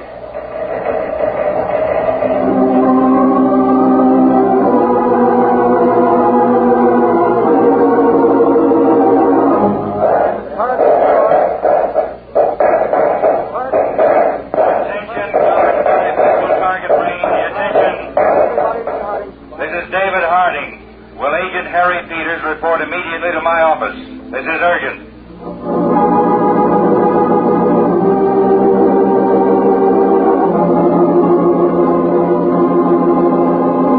And here's Jennison's supplementary report, Peters. Came in over the Counterspy wire 3 minutes ago. Dr. Theodore Hilton. I've heard that name, Mr. Harding. Dr. Hilton was a research scientist. Oh, yes. In the field of fuel refining, right? Right. He just completed developing a new formula for processing a special fuel for jets. It was to have given us a sure edge on air power. Dr. Hilton was on his way to Washington here to explain the process to government technicians. It isn't hard to fill in the rest, Chief. The formula's missing. Yes, but we do know that it was being carried in a tan leather briefcase, locked. The case was missing from his train compartment. Any other leads? No.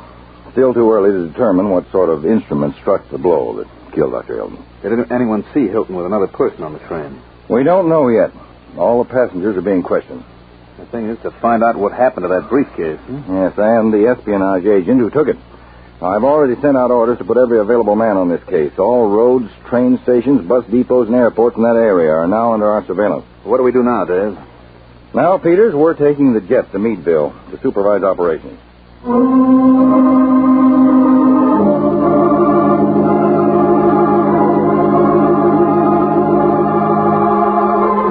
Okay, coming up for ham on rye. 2 coffees. Yeah, coming up. I got them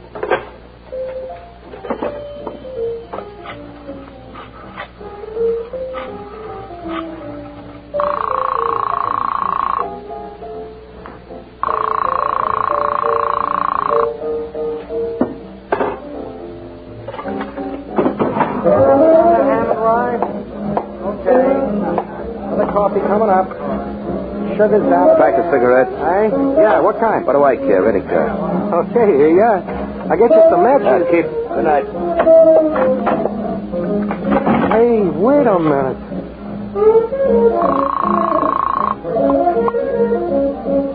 Operator. Quick, operator, get me the Counterspy field office here in town. Right away, sir.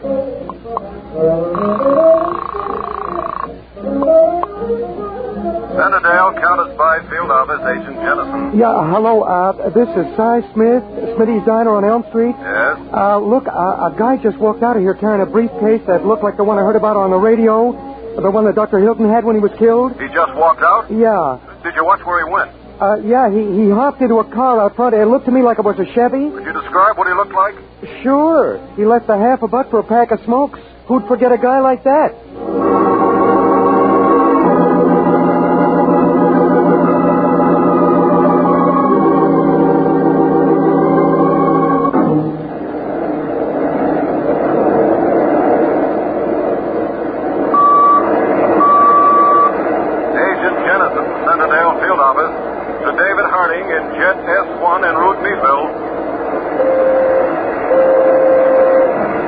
Go ahead, Jennison. Continuing report on the diner operator. He's given us a pretty clear picture of the man with the briefcase, but he was unable to make identification from our local photo file. All right, Jennison. Contact our statistical department in Washington. Tell them to have everything prepared for an identification search. Then have that diner operator flown to Washington as soon as possible. You got that? Yes, Mr. Harding. I'll get right on it.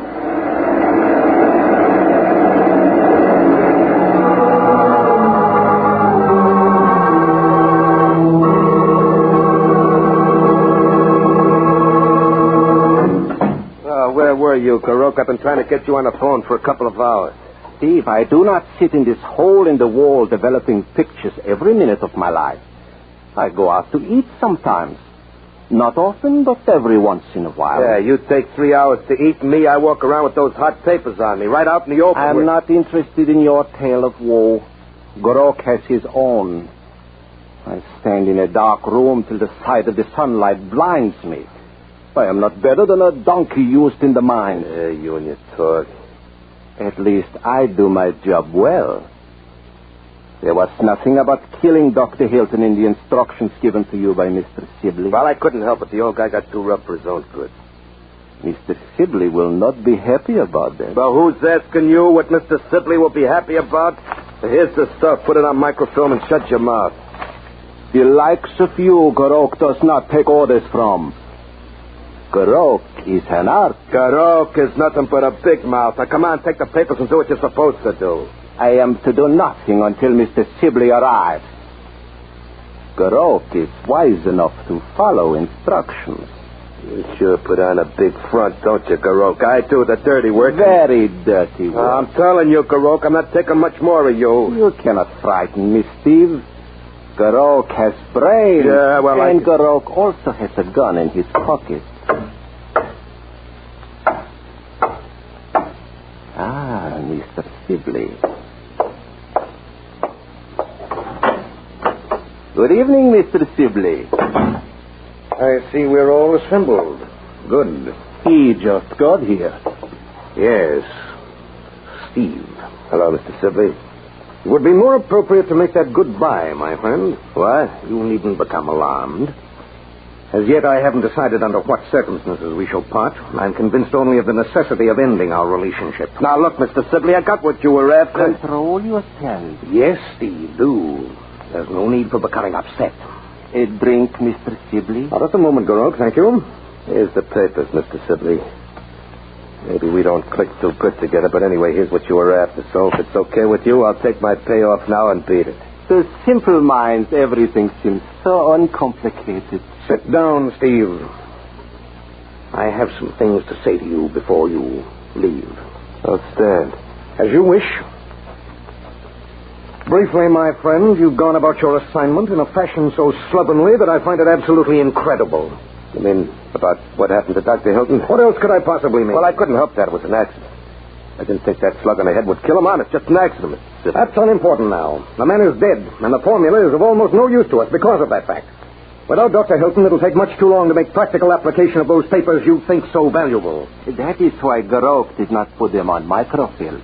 So the operation itself is a failure. But added to that, you've allowed yourself to become identified. What do you mean? Nobody saw me. No? The description of your unhappy countenance has been advertised on every radio station in the country. But I'm telling you... Why didn't you get rid of that briefcase, you imbecile? I did get rid of it. I threw it in an empty lot. But not until after you were seen with it. Well, I couldn't help it. It had a lock on it. I had to break the lock, didn't I? Quiet. The point is, you're very dangerous to us at the moment, to our entire network. And most important of all, to my superior. Why, I thought you were running the operation. Garok. Yes, Mr. Sibley. I shall leave the matter of Steve's disposition up to you. And I, Mr. Sibley, will leave it up to this gun. Hey, wait. For Garok, this will be an exquisite pleasure. I shall wait here until you return. Where is the liquor? In the chest over there. I have some very fine brandy. Now, Mr. Sibley, give me a break. I do enjoy fine brandy so much. Goodbye, Steve.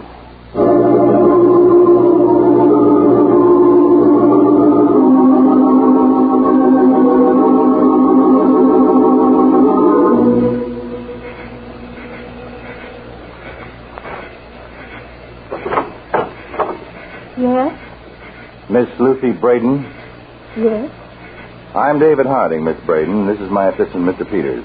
We drove over from Meadville to speak with you. Oh, please come in, gentlemen. Thank you. This way, we can talk in the living room. All right.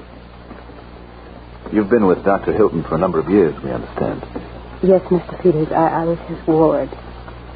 After I became of age, I stayed on with him, you might say, as a secretary. Won't you sit down? Thank you. Now, we'll try not to take up too much of your time, Miss Braden. We realize how you must feel. Yes? Just a few questions, and then we'll leave. I'll tell you anything I can, Mr. Harding. The doctor's laboratory is on the premises here, isn't it? Yes, at the rear of the house. Oh. And his bedroom was right next to it. My room is upstairs. Does anyone else live in this house, Miss Braden? Well, we have a housekeeper, but she doesn't sleep in. Then there was only you and Dr. Hilton. There used to be my brother Charles. He was the newspaper correspondent who disappeared in Eastern Europe 2 years ago. Yes, Miss Braden. As we know about your brother, his case is still an open matter in our files. First Charles, now Dr. Hilton. We may yet locate your brother, Miss Braden. Oh, I've given up hope. Dr. Hilton and I both knew why Charles disappeared. Because the country in which he was working didn't like the truth. And Charles told the truth in his defense. We'll be just a moment more. It is quite all right. I don't mind if I can be of any help. Well, who knew about Dr. Hilton's plan to go to Washington? I did. Besides yourself? The housekeeper, perhaps? Oh, I don't believe so, Mr. Harding. Dr. Hilton cautioned me to mention it to no one. I see. Well, that's about all, Miss Braden. If there's anything else I can do, No, not at the moment. But if you do think of anything that might help us, you can reach me at the Counterspy field office in Meadville. Call me anytime, day or night. Do you think you'll be able to find the man who... I don't know, Miss Braden, but we're certainly going to try very hard. Very hard.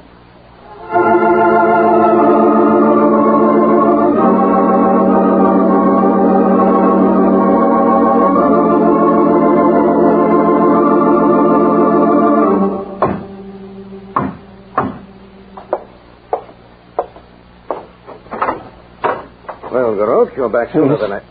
Sibley. Garok, what happened? Your head is bleeding. That animal, Steve. Come on, man. Speak. What happened? He lunged at me before I could fire. What? He was desperate. You know how a man who is going to die sometimes becomes... You let him get away. I tried to stop him. I held on to him. Garok, a small man. He is such a large animal. He kicked me. Oh, my head. He got away. He kicked Grok. Kicked me in my head. Now the counterspies will have him in no time. Help me, Mr. Sibley. Oh, the pain in my head. Help me. 5 minutes after they have him, he'd have told them everything. Oh, Grok, you fool. It was going to be an exquisite pleasure for you. Grok had the brains, but he had the instinct and speed of an animal. You bungled, ruined everything. Oh, my head. Oh, Mr. Sibley, do something for Grok. Do something to stop the pain in his head. Oh. All right, Grok. I'll help stop the pain in your head. Oh, you're a merciful man, Mr. Sibley. I'll stop the pain in you forever.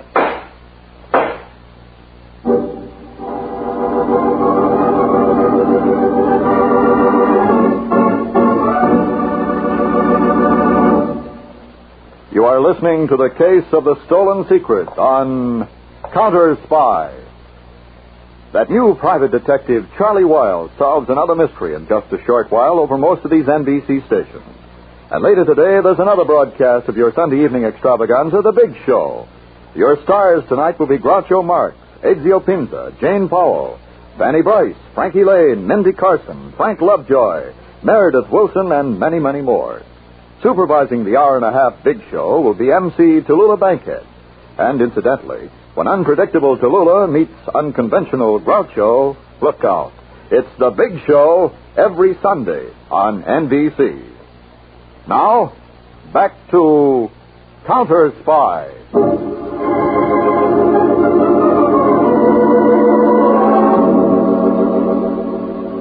That's the information, Carter. Radio to all patrols. Have them notify me here at the Meadville field office. So his name is Steve Meeker, eh, Mr. Harding? Meeker.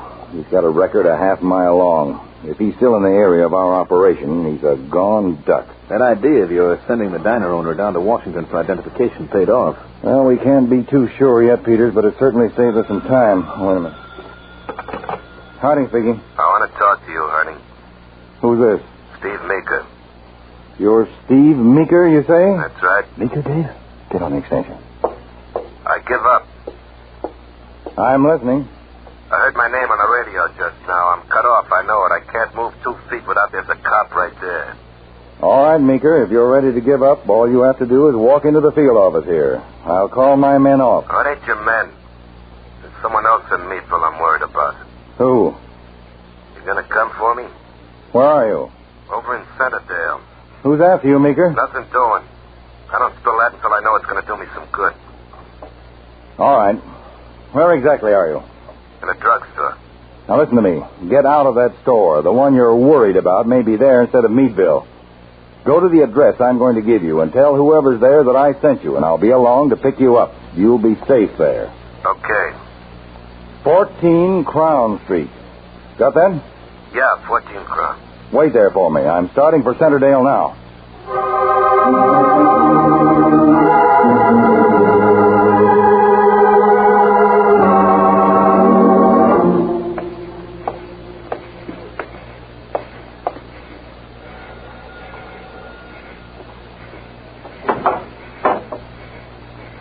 Yes?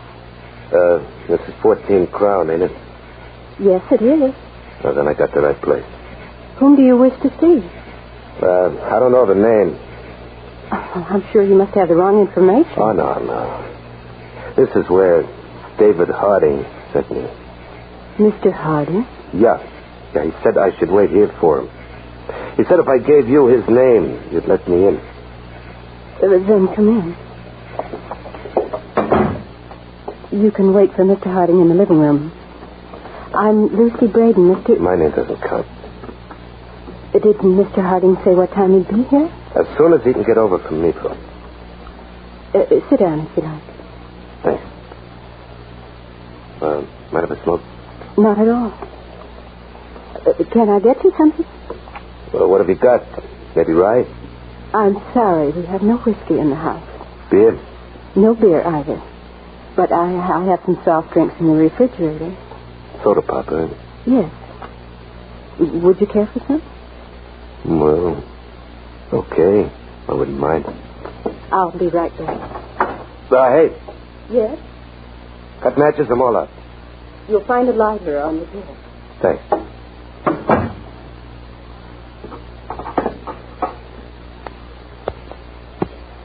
They never work, these lighters. Never the first time.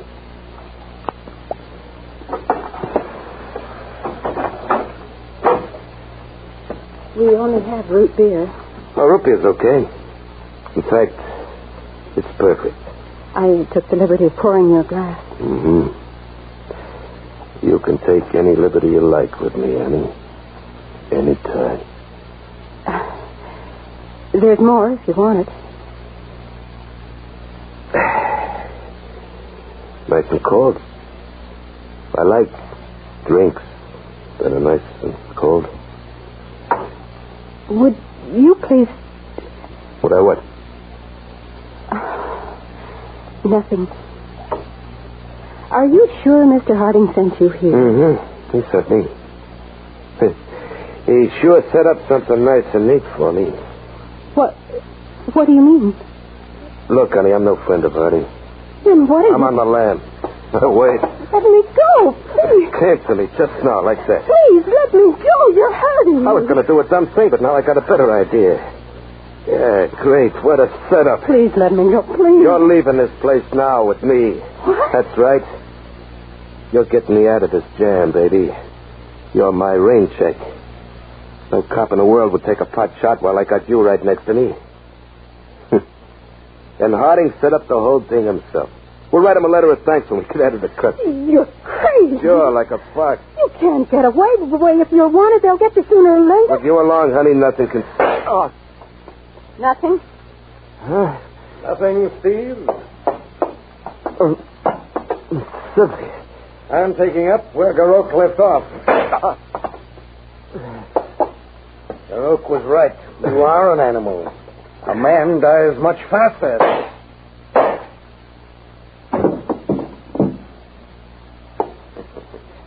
And that, Lucy, makes the final bridge we've burned behind us. You waited long enough to fire, Stiglitz. Sorry, my dear. It all rather amused me. Don't be insolent. Forgive me. Well, we owe a great deal of our good fortune to Harding, eh, Lucy? Yes, but you'd better not be here to thank him. That must be Harding now. It's too late for me to get out. Get in the back of the house. Hide in the kitchen closet. Well, they must have heard the shots. What are you going to tell Harding? Leave that to me. Give me your gun. Yeah. Now hurry. Do what I told you. All right.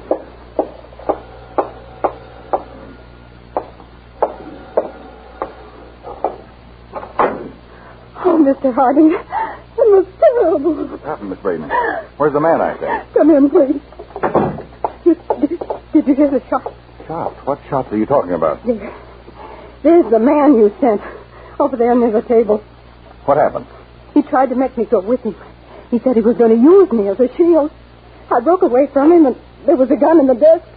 I tried to hold him at bay. He came after me. Now, take it easy, Mr. Braden. You don't have to be too upset. He was a vicious killer. He murdered Dr. Hilton. He was the one? Yes. Oh, Mr. Harding, how could you send that man here to this house of all places? I'll let you think about my reason for that, Miss Braden, when you're in a cell, in a good, strong jail. What? Until you come to trial for murder and espionage. What are you talking about? As the head of aspiring, Miss Braden, you should know exactly what I'm talking about. You don't know what you're saying. Now, if you'll just come along, we can talk it all over down at the field. Stand right where you are, or I fire this gun. Oh, I do know what I'm talking about. Unfortunately for you, you do. I'm interested in one thing especially. How can your sentiments be what they are in the face of what happened to your brother? Very simple. My brother is alive and well.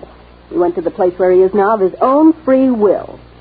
We both have the same political sentiments. Charles is waiting for me to join him. You'll never make it now. I never shot a woman, but I'd be glad to make you an exception unless you drop that gun. All right, come on, you. You're joining the party. All right. Would you consider resisting arrest? No, what a shame. Where'd you find him, Peter? Lined up with a couple of dirty brooms in the kitchen closet. Lucy, what are we going to do now? Plead guilty as charged. First, Mr. Harding, you'll have to prove those charges. That won't be hard. This evening, my agents came across a dead man named Garok. Of course, Garok didn't talk, but the data we found in his photo lab did. I'll take these two along. Wait, just a moment, Peters. I have something that may interest Miss Braden. I doubt it. Usually, Miss Braden, the counterspies operate on a highly scientific basis, but every once in a while we have to resort to our knowledge of criminal behavior to get results. You were much too innocent of too many things. You went out of your way to point out that you were the only one who knew Dr. Hilton was going to Washington. A fact you made no bones about, obviously to establish how innocent you were. It was your behavior that got results in this case. Oh, no. It was the stupidity of my associates. Oh, no. The stupidity was essentially yours to think you could get away with treason. All right, now, Peters, you take them away.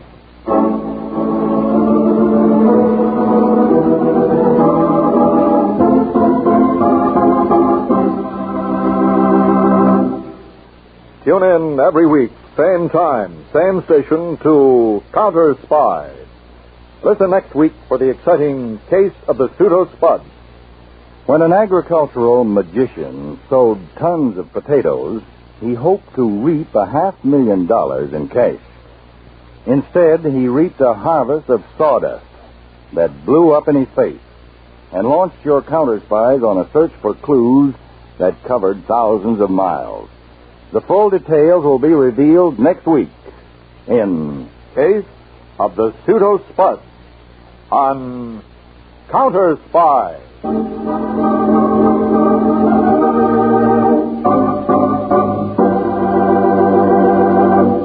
Tonight's Counterspy program originated in New York, was directed by Mark B. Loeb, and featured Don McLaughlin and Mandel Kramer.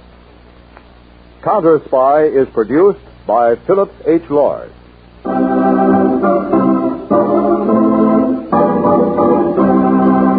Now, Charlie Wilde, and in a half hour, hear The Big Show on NBC. The National Broadcasting Company presents Counterspy.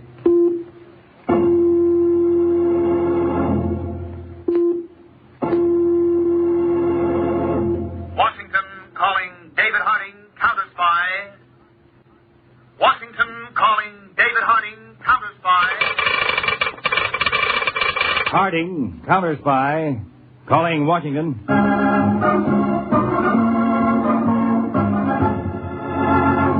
United States Counterspies, especially appointed to investigate and combat the enemies of our country, both at home and abroad.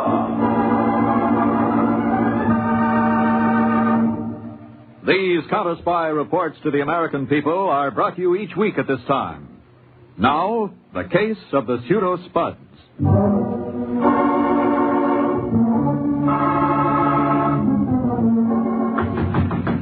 Yeah, just a minute. Hello, Johnny. Okay, well, come on in. Nice joint you got here. For what New York offers, it'll do. How's with you, Silky? Long time no see. Getting by. Who you looking for, Lily? Never met her. Just heard about her. Like to see her. She home? No, she's got one more show to do at the club tonight. Be here in about half an hour. Half an hour, huh? Yeah, stick around. You know, I could never figure the story on her. What do you mean, Silky? Well, here she has Dirk Martin on the string. Biggest gambler in town. Fur coats, jewels, anything she wants. And she blows them all for you. What's wrong with that? Oh, look, let's not kid ourselves. You're no big-timer. You're just a small-time hood liable to get his head blown off any minute. What's the secret, Johnny? I'll show it to you. Wedding ring, huh? That's right. I heard you got married. It's as simple as that, Silky. Too bad Dirk didn't know the secret. Look, Silky, I don't like the way the conversation's going. What's on your mind? I guess you ain't heard, kid. Heard what? I'm working for Dirk Martin now. Working for Martin? I didn't even know you knew him. Didn't you? So he's still peeved about Lily? No, he ain't peeved, Johnny. Oh, I'm glad to hear that. He just hates your guts. That's why he sent me around. We're going over, huh? It ain't that simple, Johnny. He wants Lil back. Oh, he does. Well, let him try to get her to leave me. Yeah, Dirk figures she won't. That's why you're going to leave her. Permanently.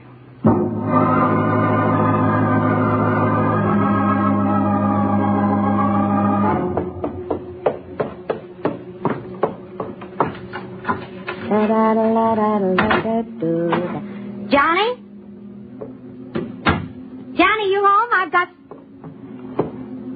Johnny. Johnny!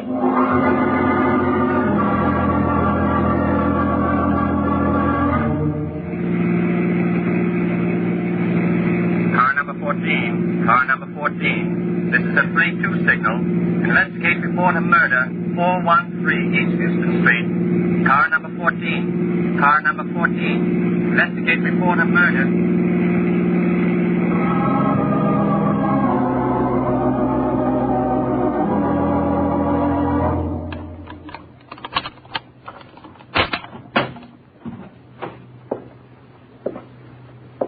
Johnny.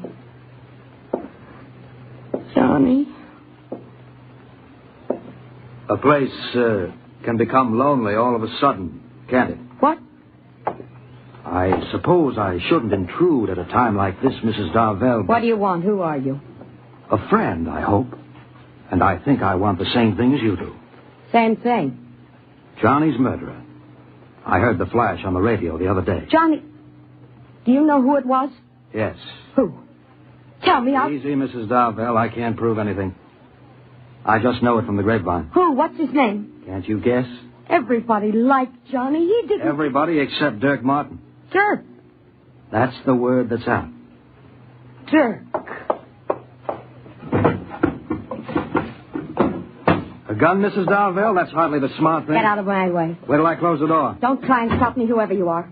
I should have known it was Dirk. Look, Mrs. Darvell, my name is Gordon, Silky Gordon.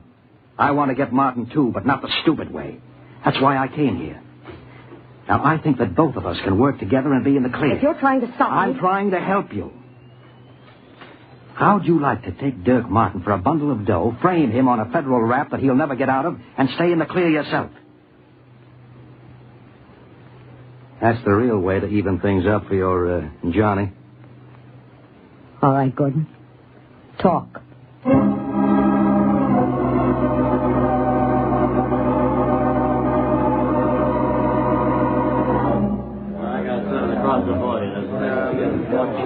Place your bets, all bets down. Am I too late to put a blue chip on number 6? No, madam, you can... Lily. Hello, Baldy. Pay 15 on the red. Upset, Baldy? No, glad to see you, Lil, but it's busy. Place your bets, all bets down. Hello, Mrs. Darvell. Anything we can do for you? Dirk Martin. I thought Baldy would push his little button when he saw me. You came promptly enough. I asked if there's anything we could do for you, Mrs. Darvell. Well, you might offer me a drink. Of course, Mrs. Darvell. Let's sit in that end booth. Hey, Mike. 1 martini dry with olive. That's it, isn't it? Mm-hmm. I heard about Johnny.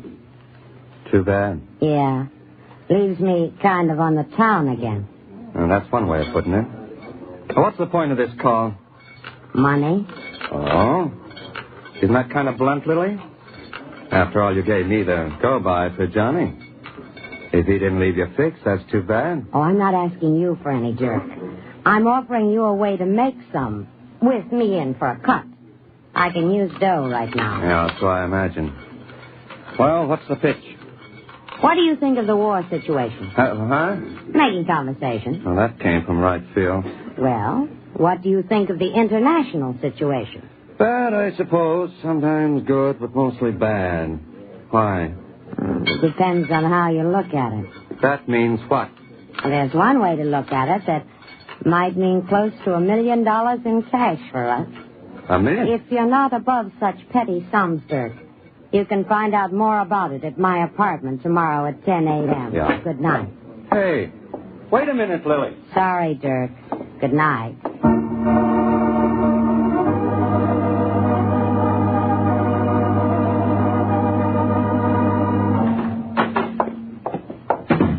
Harding, all the heads of our regional counterspy offices are assembled in the auditorium. How good, Peter. Have arrangements been made to fly them back to their offices as soon as the meeting's over? Yes, sir. Okay, let's go. Right.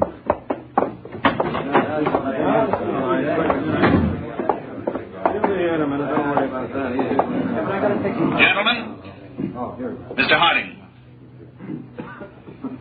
Greetings, gentlemen. It's been quite some time since I've seen all our Counterspy regional directors together like this. But I called you here for briefing and information regarding the grave foreign situation. But first, a bit of good news. Our Counterspy budget has been increased considerably, enough so that each regional office can have almost twice the number of agents you are now staffed with. This increase has been granted for a definite purpose. The United States wants to make sure that there will be no repetition of the scrap metal to Japan situation at this particular time. The additional personnel will be used to check all export shipments leaving this country. All suspicious shipments will be reported to this headquarters immediately for further action. That is all, gentlemen. The rest of your instructions are in the mimeograph pamphlet handed to you.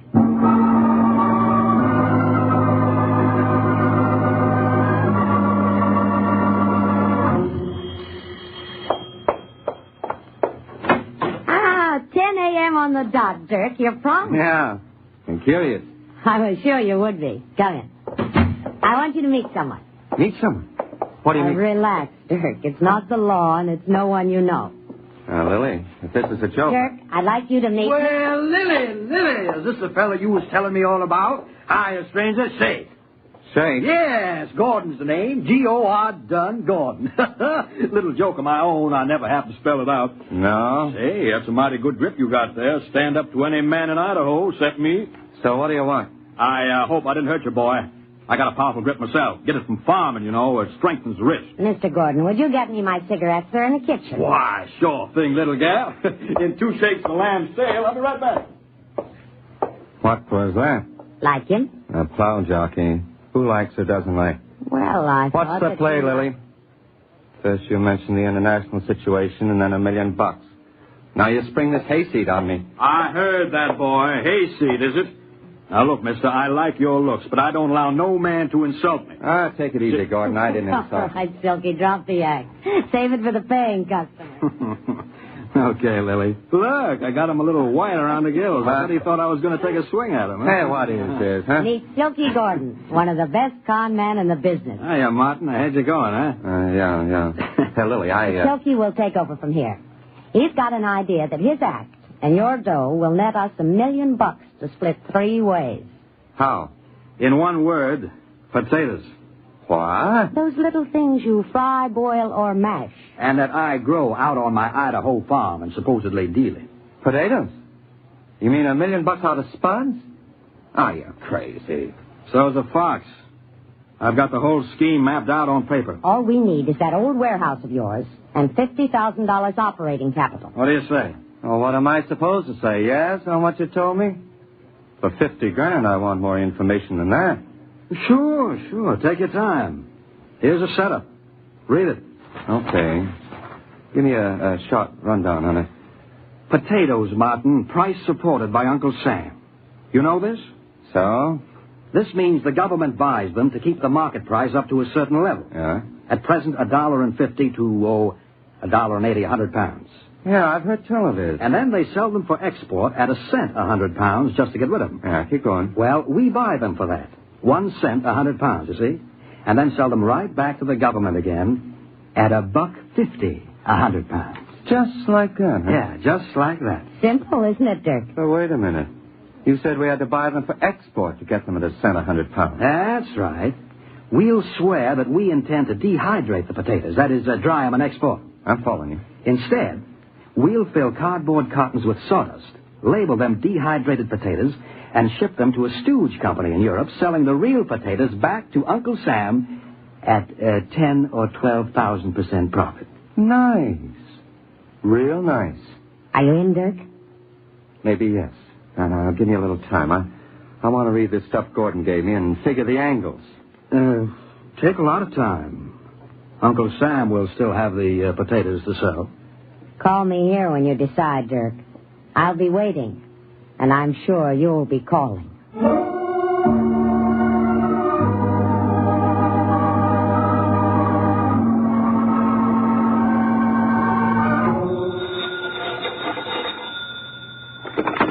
Hello? Dirk, Lily. I knew you'd call. Are you in? Yeah. I'm having the boys clean out the warehouse. And, what about the $50,000 capital? You'll get it in a couple of days. Oh, that's the way we like to do business, Dirk. And tell Silky to start the ball rolling. And Lily, remember, I'll be watching you all the way. I'm sure you will. Goodbye. Dirk left? Yes, Silky. He bit? With all his teeth, the rat. Wonderful. When's he coming across with the 50 G's? In a couple of days. And as soon as we get his dough, we start fitting him for the frame. That's what I'm in this for, Silky. And it better be one he can't break out of. He won't, baby. We'll work the deal just once with 50,000 bags of potatoes. I've got the contacts in Washington, so I can sell that many to the government. What do I do? Now, I've gotten in touch with a logging camp for the sawdust and cottons. You close the deal with them, and then apply for the export license for dehydrated potatoes in Dirk's name. I'm beginning to get the picture. And then, after I've collected from the government, we leave Mr. Dirk Martin holding one big empty bag.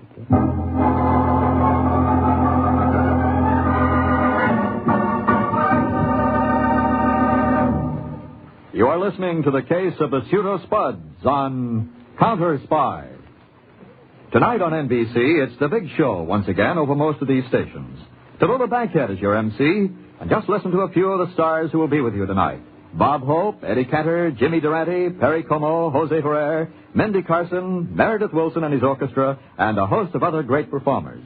For an hour and a half of the best in comedy, music, and drama, it's the big show tonight.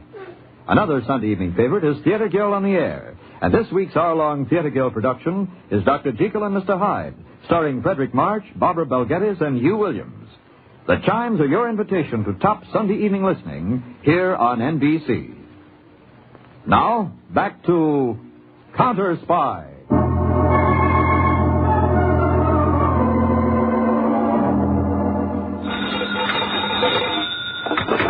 Hello? Well, old Farmer Gordon speaking. Silky, you hear anything yet? I just got an acknowledgement of receipt from the government. They got my shipment of 50,000 bags of fine Idaho potatoes. Well, what about the payment? Well, I'll receive the check in 15 days at my Idaho farm address. Ah, nice going, Silky. How's your end of the deal? The sawdust going? It's all down at the warehouse in cartons now. Ready to be the frame around Dirk's neck. We'll put it there as soon as we cash that check from Uncle Sam. So long, Lil. You'll be hearing from me when I need you.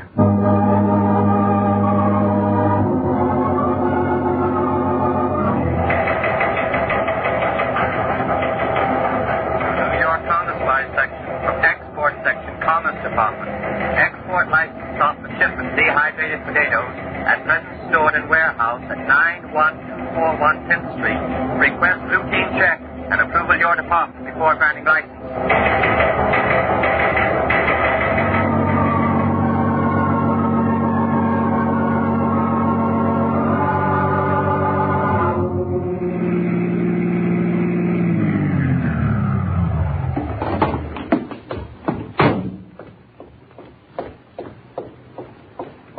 Silky?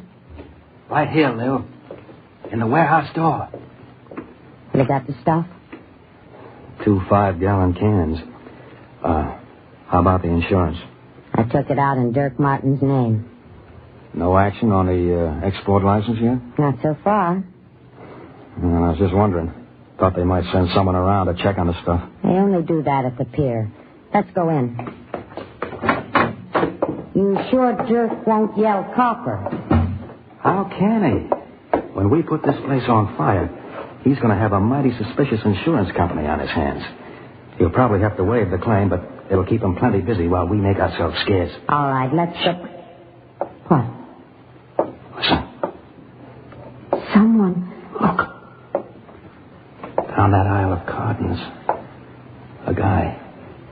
Prying into Customs Department, I bet. If he finds out about the sawdust. I know what you mean. Listen, Silky. Yeah? I'll go down and get his attention. You come round the back and jump him. Right. You there. What? What's the meaning of this? Who are you? Oh, excuse me, miss. What are you doing in this warehouse? How'd you get in? Are you connected with the firm that owns this place, miss? Yes, I am.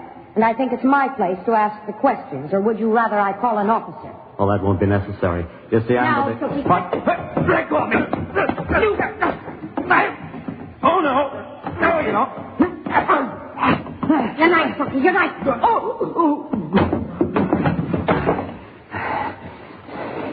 Brother, he was plenty tough. Is he? Yeah, dead. So is he? Wait. I'll look through his pockets. Uh-oh. What? United States Counterspy. This ain't good, Lil. It's wonderful. Perfect. Dirk can take the rap for this, too. Yeah, that's right. I'll get the kerosene cans. And spill it all around, Silky. Don't worry. When we put a match to this place, we want to make sure the whole thing goes up.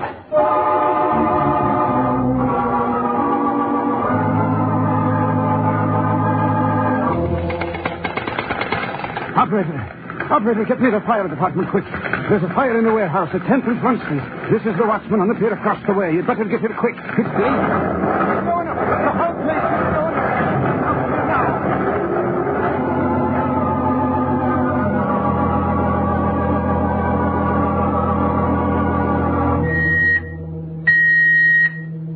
Attention, Mr. Harding, Counterspy Headquarters. Attention, Mr. Harding, Counterspy Headquarters.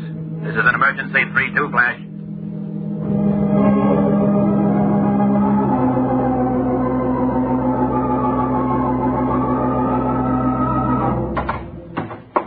Peters, grab your hat and come on. The plane's waiting. Where are we going? New York. Warehouse fire. Explosion of export shipment. Where do I catch up there? Sabotage? I don't know. All I've got's the warehouse address and the nature of the shipment. Dehydrated potatoes. Potatoes? Supposed to be. The Counterspy agent was examining the shipment at the time of the fire and explosion. There's no news of him yet. And when we land, Peters, you follow up on the material I'll give you. I'm going right to our New York laboratory and see what they've got.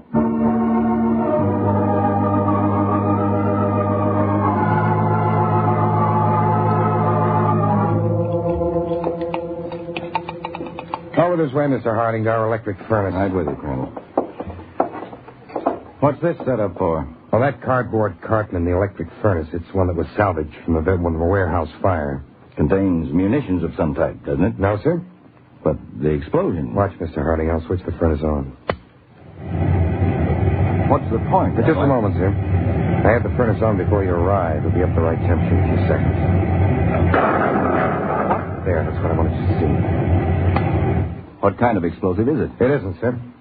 That cardboard box that just blew apart contained ordinary sawdust packed in tightly. Sawdust? That's right, sir. Sawdust packed tight and under intense heat generates its own explosive power. With the right conditions, it's just as dangerous as dynamite. Not dehydrated potatoes or munitions. No, sir. But there's something crooked about the whole setup. Our agent... Yeah? Well, the autopsy shows he wasn't killed by the fire. He was murdered. Knife wounds. Murdered. What about the sawdust? Have you analyzed it yet? Yes, sir. We put it through the spectrograph, did a microchemical analysis on it. The reports are over here. Ordinary pine sawdust. That's right. The pitch content indicates southern pine. And from the cellular structure of the wood, we place it as coming from somewhere in Georgia or the Carolinas. Oh? The moisture content indicates it's been freshly cut from logs instead of dried and cured wood. That means that the stuff came from a logging camp, not a lumberyard. Yes, sir. Well, thank you, Crandall. If anything else comes up, I'll be in the communications room.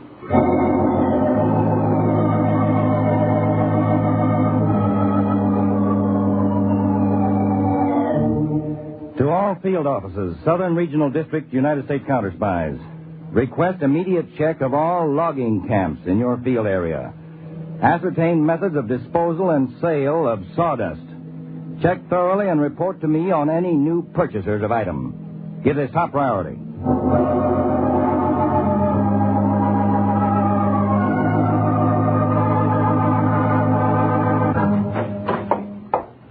Hello, Chief. Peters, where have you been? Checking on the ownership of that warehouse and the potato shipment. Any difficulty? A lot less than I expected.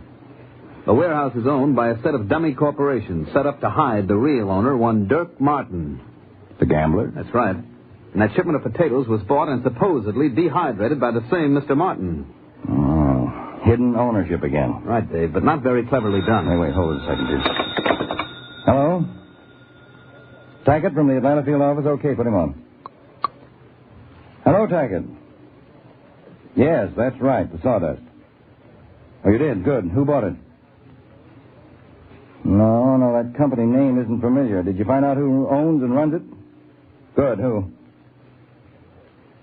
What? You're sure? Okay, Tackett, nice job. Goodbye. What is it, Dave? Peters, you knew about the sawdust in the explosion. Yes, Crandall told me. Well, that, too, points the finger at Dirk Martin. He bought it. Martin? Yes. It doesn't wash, Chief. We know Martin's record. He's a real cozy bird. He doesn't leave loose ends around this way. 3 big neon-lighted arrows pointing right at him. Dave, I may be wrong, but this shapes up like a great big frame. I know it does, Peters, and I think we'll call on Dirk Martin right away and see if we can find the picture that fits the frame.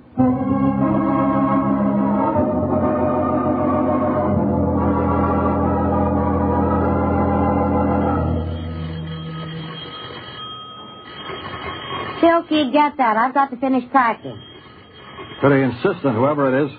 Well, open the door. That's the only way we can leave anyway. I don't like it, Lil. You open it. I'll cover you from behind the door. Dirk. That's right, baby. Inside. The idea, Dirk. You tell me what the idea is. My boys got word to me the warehouse is on fire. Burned down. No kidding, Dirk. Do I look like I'm kidding? But that's wonderful, a break for all of us. Now we're completely covered. The fire will hide everything. There's one phony shipment of sawdust we won't have to make. Was it phony? What do you mean? You said sawdust, and the place blew up completely. Maybe you were trying to use me as a front for some other kind of shipment, eh? Don't be crazy, Dirk. And maybe you know something about the body they found in the fire. Body? Yeah. Look, baby, you'd better start talking. I'm going to have to slap a lot of words out of you. I wouldn't, Dirk. What? I had you covered from the minute you entered. So I was right. A big double cross. That's right, Dirk. But you caught on a little too fast. What do we do with him, Lil? Guess there's only one thing we can do. Same treatment like the guy in the warehouse? So you did start the fire? That's right, Dirk. We had it all framed nicely. You'd have to stand still for an arson rap and keep quiet about us, or you'd get a bigger jolt for swindling. They might even have pinned that guy's death on you. That's one way you would have paid for killing Johnny. Johnny? Are you nuts? Tell him, Silky. Tell him what you told me about how he killed Johnny. Me kill Johnny? Yes, you wanted me back. It was the only way you figured I'd come. Look, Lily, there isn't a quail in the world I'd risk a murder rap for. I didn't shoot your Johnny boy. Silky, you said that... Shouldn't believe everything I say, Lil. I needed you to pull this racket on Dirk. Getting you through Johnny was the fastest way. You killed him. That's right, baby. And it looks like the same deal for you and Dirk Martin, so there'll be no more talking. Martin has already talked. What? Oh, United States Counterspy. Well, you stinking He's out of action, Chief. You'd better not try the same move, Mrs. Darvell. So Dirk Martin's a stoolie. You bet I am, baby, when it comes to standing still for a murder rap. Did he tell you everything? Did he tell you about the deal? He did, Mrs. Darvell, all about your big swindle, stealing money from the government at the expense of our fighting men, at a time when we need every dollar for defense, and he's going to stand trial for it. But not for murder, baby. You can take that one alone. All right, Peter, take them both out of here.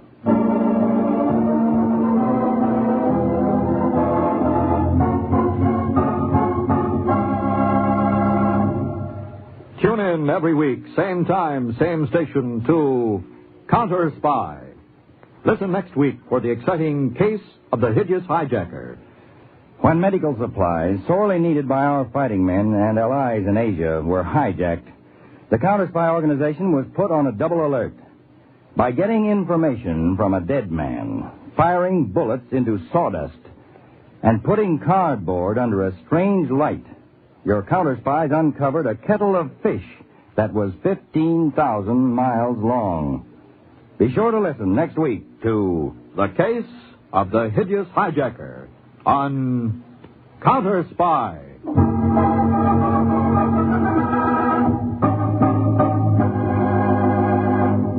Tonight's Counterspy program originated in New York, was directed by Marks B. Loeb, dramatized by Palmer Thompson, and featured Don McLaughlin and Mandel Kramer. Lionel Rico speaking. Counterspy is a Phillips H. Lord production.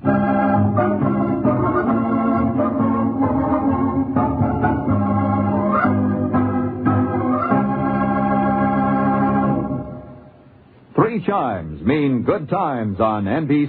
The National Broadcasting Company presents Counterspy.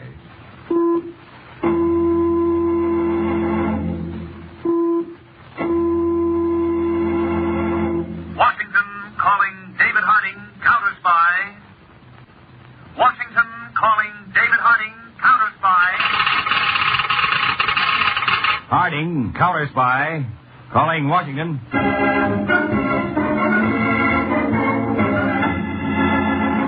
United States Counterspy, especially appointed to investigate and combat the enemies of our country, both at home and abroad. These Counterspy reports to the American people are brought to you each week at this time. Now, the case of the hideous hijacker.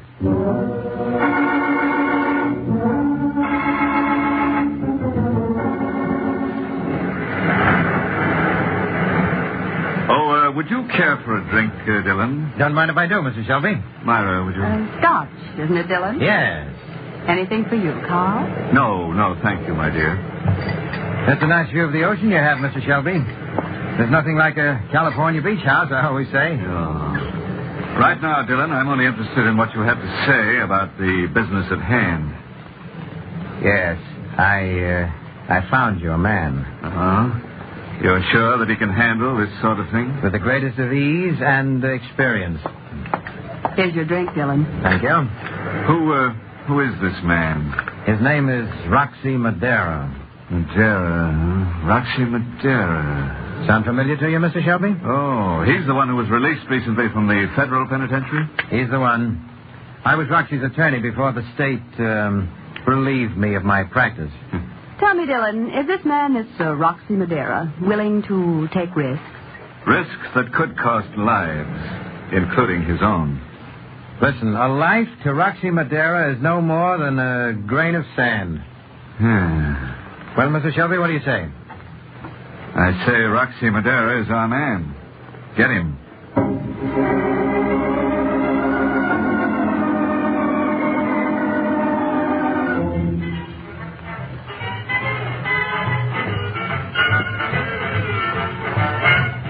Say, Roxy, you still dance as good as ever.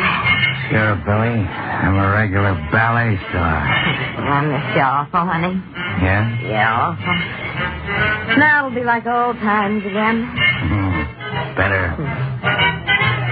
Give me a kiss. Never mind the kiss. Answer the door. Oh, Dillon. Hi. You took your time getting here, Dillon. Sorry, Roxy. Held up in traffic. Okay, let's not waste time. Sit down. Billy, shut that phone off, huh? Yeah, all right. And go in the other room and powder your nose or something. All right. Okay, Dillon, what have you got? Well, I spoke to that certain party. That's the facts? Yeah, all right. The shipments consist of antibiotics. Anti-what? Certain types of drugs, such as penicillin, sulfur, and aureomycin. So? These drugs are being shipped down the coast regularly by truck to certain warehouses in this area. From there, the drugs are distributed, some of them shipping overseas to military stations. So you want some of the loads hijacked? As many as possible. Who for? Why, I am not free to reveal names. The certain party will pay well for each load. Like what? Oh, 15,000. Uh-huh. And your cut? 5. Kind of greedy, ain't you, Dillon? Oh, no, I don't think it's unfair, Roxy. After all, I went through a lot of trouble. I made the arrangement. Okay, quit bleeding. When's the first job? Tuesday night.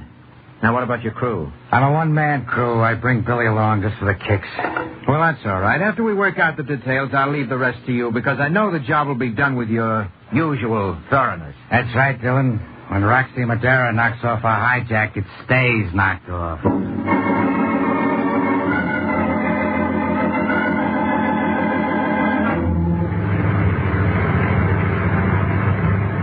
I'll be glad when this haul is over, Vic. I'm pooped. Me too, Joe. What a way to make the living, huh? There could be worse ways. Give me a for instance. I'm sorry you asked the question. Hey, Vic, up ahead. Hey, there's a car blocking the road. Guy's waving us down. With a gun. Better pull up, Vic. Okay, you two, come on down. What is this? Down. Hey, look, Mac, you can't pull a thing like that. Joe! I can't pull it, huh? Roxy, why did you do Because that? I felt like it, Billy. Because it's the best way to operate. Any arguments? No, Roxy. No arguments.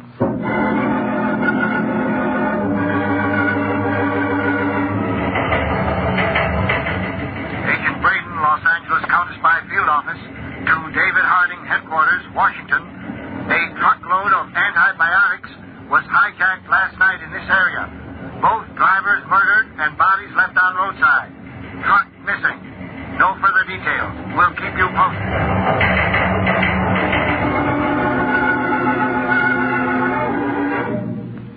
All right, you two guys. Like I told a friend, when Roxy Madera knocks off a hijack, it stays knocked off.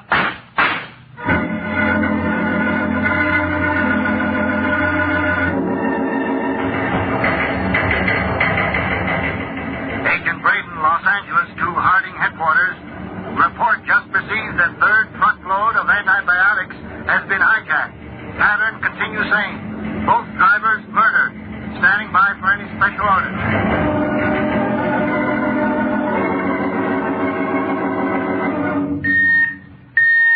Harding, Headquarters, Washington. To Agent Harry Peters, Philadelphia Field Office. Peters, go ahead, Mr. Harding.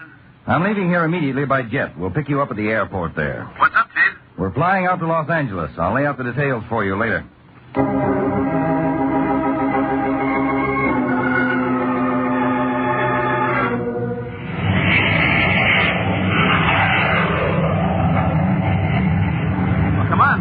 Give on with the details, would you? You'd have me second-guessing my head off. We're going out to Los Angeles, Peters, to supervise a hijacking investigation. Hijacking investigation? All the big stuff going on these days, I'd have thought that would be a strictly lower echelon operation. Not when there's a threat to national security. Maybe I should keep my big mouth shut and listen. Go ahead, Chief. Peters, you're familiar with the importance of antibiotic drugs. I sure am. Penicillin did the job for me when I had that strep throat 2 years ago. Well, in the past 2 weeks in the Los Angeles area, 3 truckloads of antibiotics were hijacked. In each case, the drivers were murdered. Nothing to go on yet? So far, nothing. Those drugs, Peters, were not only to be made available for civilian use, but a great portion was to be shipped to our armed forces overseas. And I don't doubt some of those hijacked drugs will find their way overseas. I don't follow. We've been receiving reports from our agents in the Asian sector that American antibiotic drugs have been smuggled behind the Iron Curtain. Oh?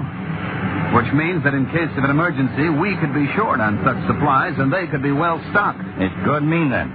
We've got a big job in front of us, Chief. Big is right, Peters. Every minute counts.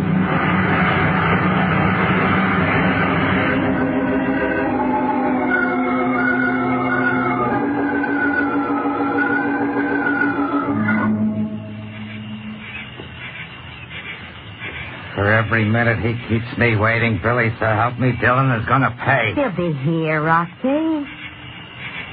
Give me a cigarette. Sure. Here. So light it. Here. Awful dark here, Roxy. It's so dark I can't count. Car's coming up the road. I hope it's Dylan. It better be.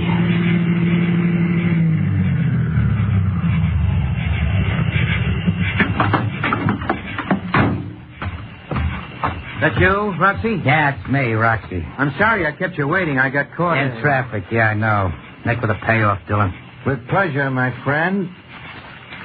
Here you are. For the 3 jobs. It's all there. Minus the withholding tax. What? Oh, you mean my little cut? Don't get cute. No, I only... Come on, Roxy. You got the money. Let's get Keep back. your holder on. I got something to say to the middleman here. Well, what's on your mind? You. I don't like a middleman. A middleman's a leech. Oh, look. You look, middleman. Now I know who that certain party is on the other end of the deal. You know? Carl Shelby. He's the guy who's paying off, right? How'd you find out? I trailed you one night to Shelby's beach shack down in Palos Verdes. I'm the kind of a guy who doesn't like to do business with a guy I don't know. You'd like to meet Shelby, is that it? Yeah, that's it. Well, that's all right, Roxy. I'll take you to Shelby. Now, you will. I'll go there myself. I don't need a middleman to introduce me to Carl Shelby.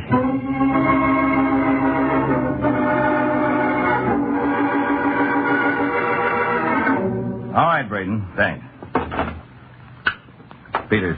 Yes, Mr. Harding. Come in here, will you? What is it, Chief? Agent Braden just called in. Peters, looks as if we've got our first real break in the case. They located the trucks? No.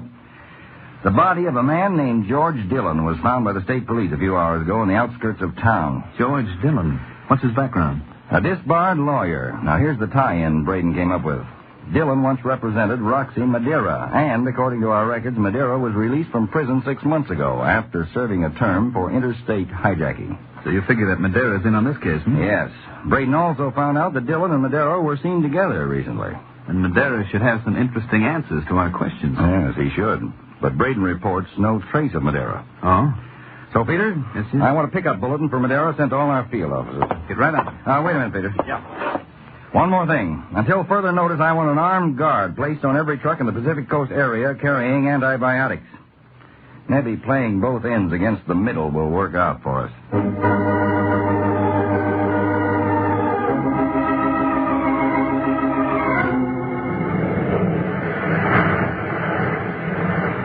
Now, don't tell me, Shelby, you miss your middleman. Well, not for personal reasons, Roxy. But you've endangered my entire operation by murdering Dillon. Like those waves out there, it'll blow over. Maybe you didn't hear me before. The counterspies are looking for you. Well, let them look. They won't find me here. I don't get in your way, do I, Myra? Of course not. I find you stimulating company. See, Shelby? I ain't in anybody's way. Roxy, I think it would be best for all concerned if you were to take a trip south. Say, to Mexico. Who asked you to do any thinking for me? If I want to take a powder to Mexi, I will. If I want to stay here, I will. Just don't lay out any cook's tour for me. I'm going into my office now. There's some business that I have to take care of. Oh, who's holding you here? Myra, would you care to go with me? I've got a terrible headache, Carl. Really. Very well.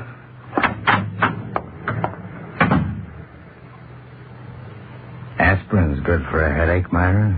Really? Yeah. But I got something even better. Come here. See what I mean? You don't waste time, do you? Do you? What do you think? I'd like a drink. Some? No ice in the bucket. You'll find some in the kitchen. I'm used to Billy getting the ice. Well, now you'll have to get used to my ways. Okay.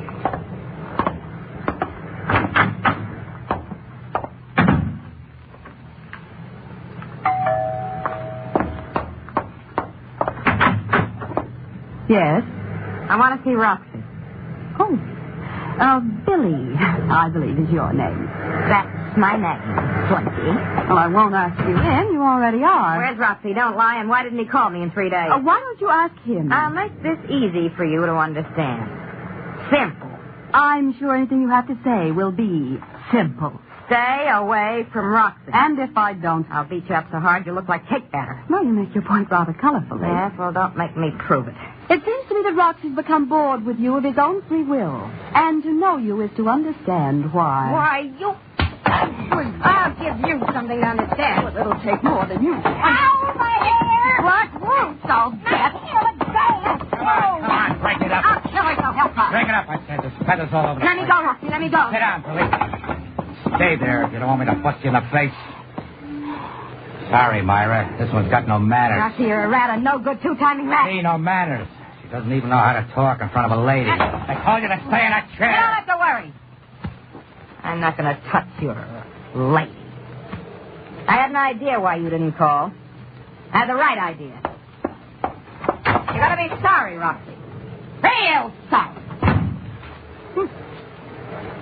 I'll have that drink now, Roxy. As soon as I get back. Where are you going? There's no telling what a jealous dame will do. I didn't like the way she said I was going to be sorry. I didn't like it at all.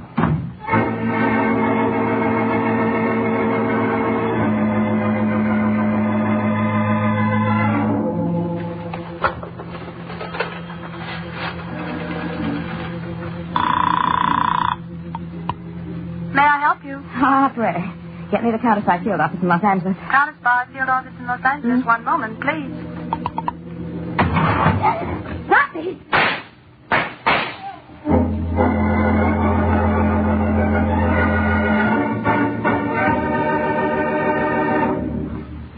You are listening to the case of the hideous hijacker on Counterspy. There's top listening every Sunday evening with the Chimes. Tonight, The Big Show brings you another great array of stars. Tallulah Bankhead, Ed Wynn, Fred Allen, Ed Gardner, Jack Carson, and a host of others. Also this evening, Theatre Guild on the Air presents another outstanding story. It's Theatre by Somerset Maugham, and starring will be Gloria Swanson and Melvin Douglas. Now, back to Counterspy.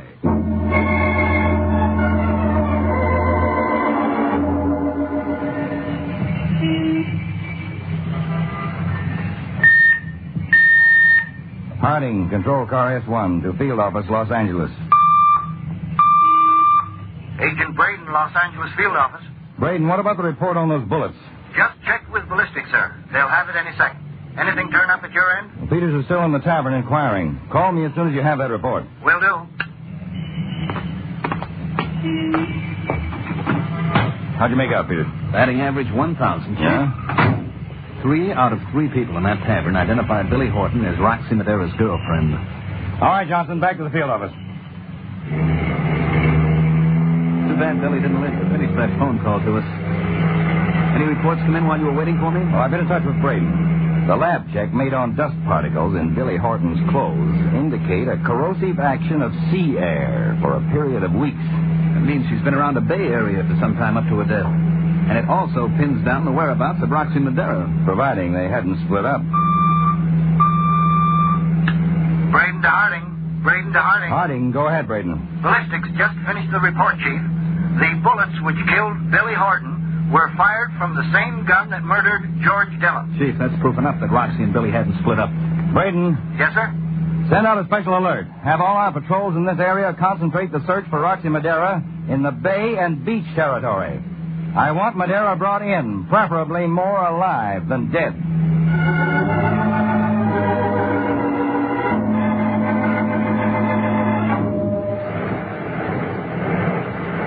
And now, Roxy, we've reached the point where you're no longer visiting. You've simply moved in. You wouldn't want me picked up, would you, Shelby? Well, you'd be much safer in Mexico. I've offered to finance the trip. But, Carl, it's not like you to be this inhospitable. Inhospitable. Myra, do you realize that he intends to remain with us from now on? And now you're losing your poise. In a minute, he's going to lose some of his teeth. Shelby, I'm staying here just as long as I want to stay, so get used to it. And you, Myra, am I to understand this arrangement suits you? Well, I can't really say it doesn't suit me. Sorry. You ungrateful little...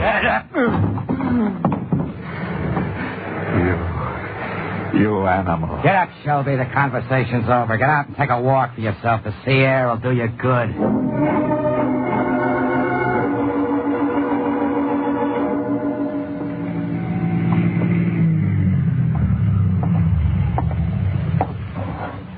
Hey, got a message to meet you here, Mr. Shelby. Get in the car, Sid.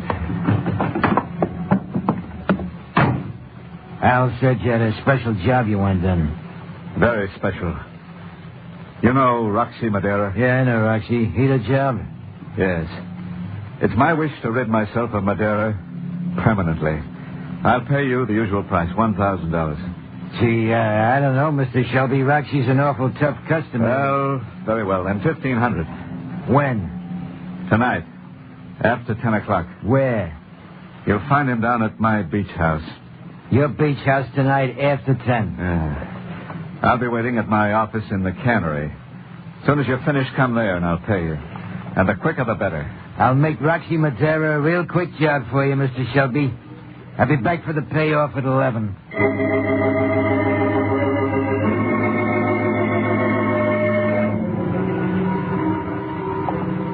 What time is it, Myra? 2 minutes to 11, Carl. Now, why do you keep asking the time? You'll find that out in a moment. Now, why'd you call me and come here to your office at this time of the night? You'll find that out in a moment, too. You're acting very peculiar. Am I? As you know, since Roxy Madeira intruded upon my hospitality, I haven't been myself. And neither have you. Are we going into that again? Oh, you needn't be so annoyed, my dear. I shan't bother to talk to you about Roxy again. The problem has already been solved. What do you mean? The answer to that question is at the door. Come in, Sid. Sid couldn't make it, Shelby. Roxy, what are you doing here? Tell her, Shelby. Shelby's got his tongue tied on account of he thinks he's seeing a ghost. He had me fingered for a knockoff. What? Your boy Sid is in the cellar of your house, Shelby, with a head full of holes. Roxy, Shut up. Figured you'd try a stunt like that. It was all ready and waiting with his gun. No, Roxy. No, please, wait. Shelby, on the way up here, I was thinking what I should do about you. I could knock you off, but that'd be too easy for you. One slug and it's all over. So I figured I'd give it to you the hard way. Come on, Myra, baby, let's go. See what I mean, Shelby?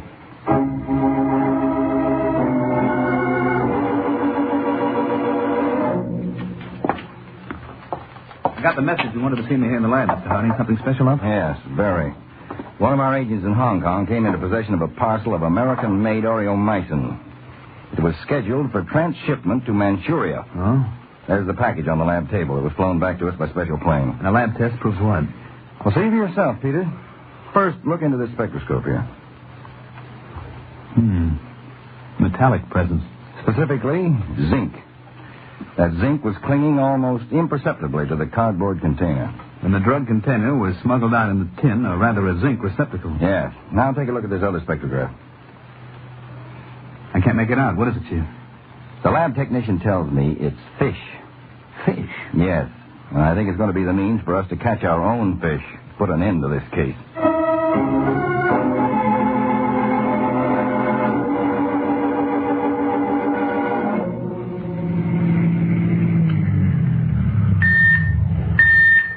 Harding, Control Car S1 to all raid squads. Take your designated positions. We're going in now. Come on, Peter. Right.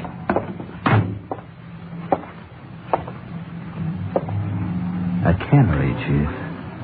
I never figured it this way.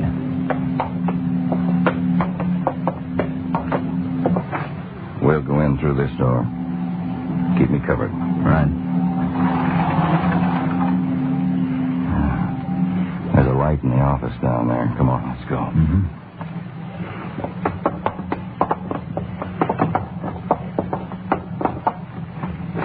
Ready? Whatever you say. Now. All right, stand where you are. Oh, there's no need for surprise, gentlemen. I was half expecting you. Stand up and get away from that desk. All right. Anything you say. Carl Shelby? Yes, that's my name. You're under arrest by the United States government for espionage and complicity in murder. I had nothing to do with the murders. That remains to be proven. We know Roxy Madeira is mixed up in this with you. Where is he? It'll be a pleasure for me to tell you where Roxy is at this moment. Exactly where he is.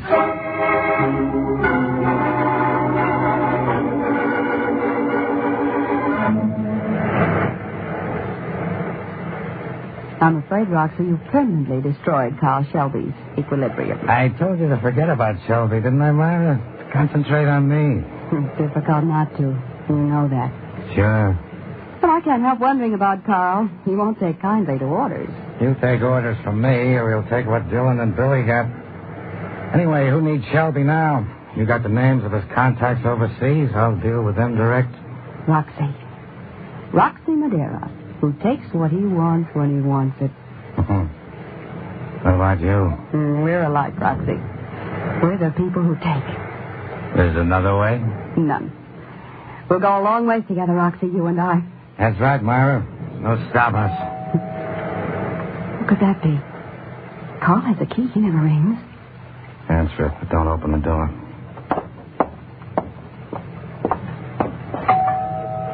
Go ahead. Yes, who is it? Counterspy. Counter. Open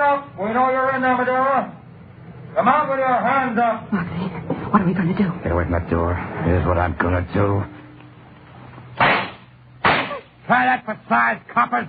The house is surrounded, Roxy. You haven't got a chance. No chance, huh? Come on, Myra. Where? We'll make it out the side door and up the stairs to the road. No, Roxy, we'll be killed. Come on, accept. Roxy, please don't let me go with you. Like I said, you are my I kind. don't want to die, please, Roxy. Shut up, shut no. up. Go ahead, open the door. They'll kill me. Open it.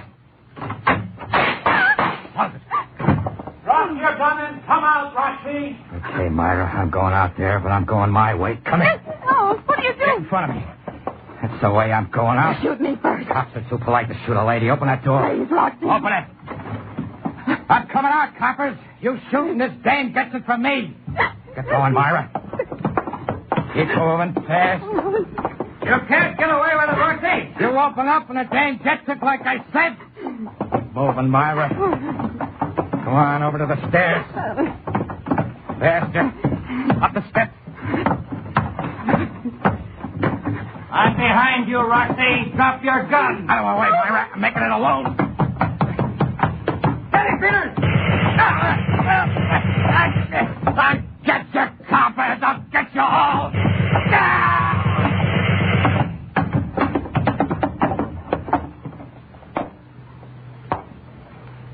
Well, Peters, that's the end of our trail and the end of Roxy Madera. Let's go.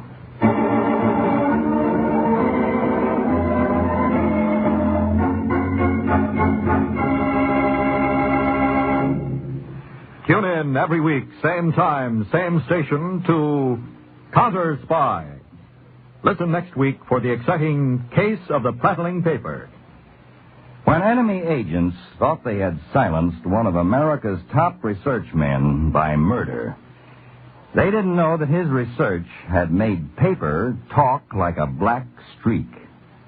How your counterspies gave this black streak a voice will be revealed for the first time next week in The Case of the Prattling Paper on Counterspy.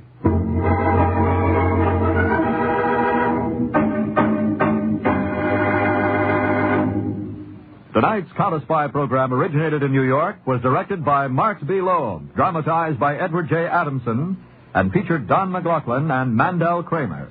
Lionel Rico speaking. Counterspy is a Phillips H. Lord production.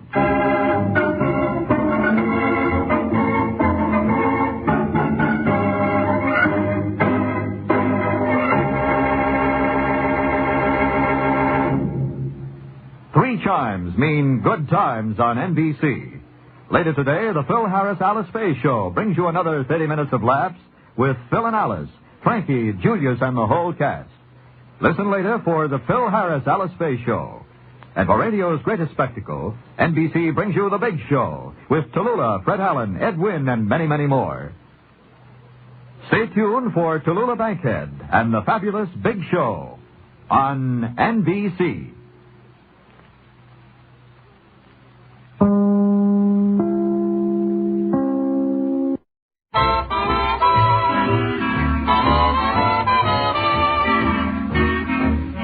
Counterspy.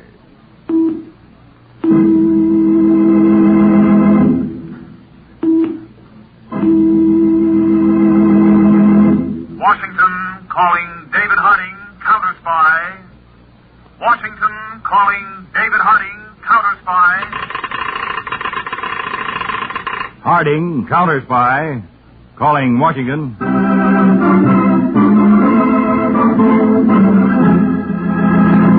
United States Counterspies, especially appointed to investigate and combat the enemies of our country, both at home and abroad.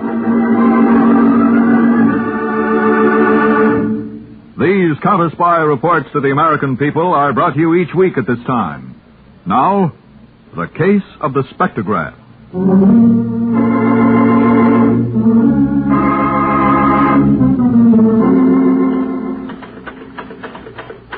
Miss Phelps.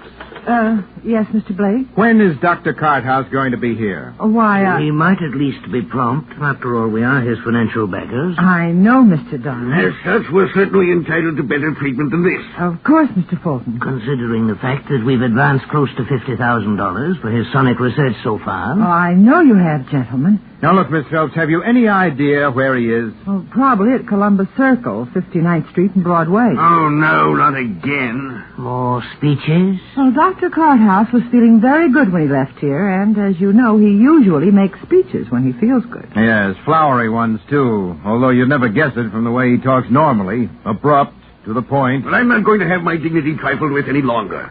If the doctor doesn't show up in 5 minutes, I'm going to consider the money I've invested so far in that nincompoop lost. And you and Blake can carry on with the financing if you're mad enough to do so. Now, Fulton, don't be... No, I mean it, Blake. I've had enough. What? Gladys, you should have been there. I made a great speech. A crowd of 30 people. I told them what I thought of the government. They were impressed. Doctor, your appointment... Oh, I see. All licking your chops, eh? That's what I mean, Blake. Now, see here, Doctor. I'm a man of some importance in the banking world. I demand that I be treated with a measure of respect. Respect? You get that for brains, not money. There are no brains here except mine. And Gladys. My heaven, Now, calm down, Fulton. Let's at least see what the doctor has to show us. Yes. Now, Dr. Carthouse, you promised us a demonstration of how far your sonic research had progressed. I keep my promises. Wait till I set up the laboratory, you'll see. Give me 5 minutes. For waiting. It won't be long, Mr. Fulton. Give them some reading matter, Gladys, to keep them busy. Something not too difficult. Comic books.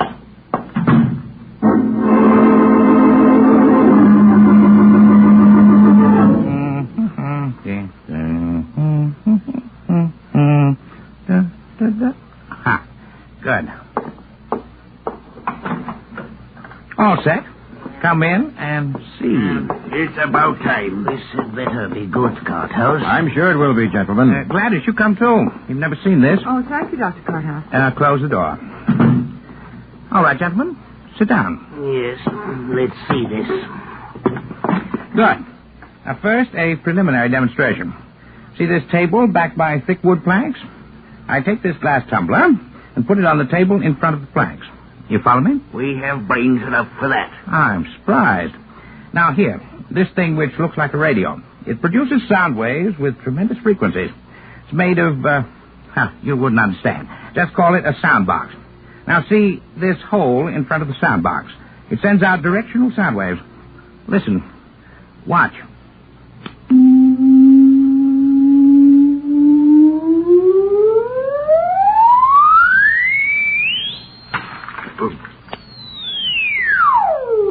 There. See? Your ears hurt? I can barely hear now. Yes, but what of it, Dr. Carthouse? Shattering a glass is nothing new. A good, robust voice can do it, just holding a note long enough. Right, Blake. I showed you that for contrast with the real demonstration, which is coming now. Gladys. Yes, Doctor. Brush the glass off the table. Yes, sir. Now, the three of you, look at this. A steel tube. Go on, take it. Pass it around. Here then. 3/4-inch steel. Armor plate. No question about it. Now, Fulton, be useful. Put the steel tube where the glass was. Like this? Right. I didn't think you were so smart, Fulton. I will not tolerate... Oh, shut up, Fulton. Go on, Dr. Carthouse. There's nothing more to say, Blake. Just listen. Watch again.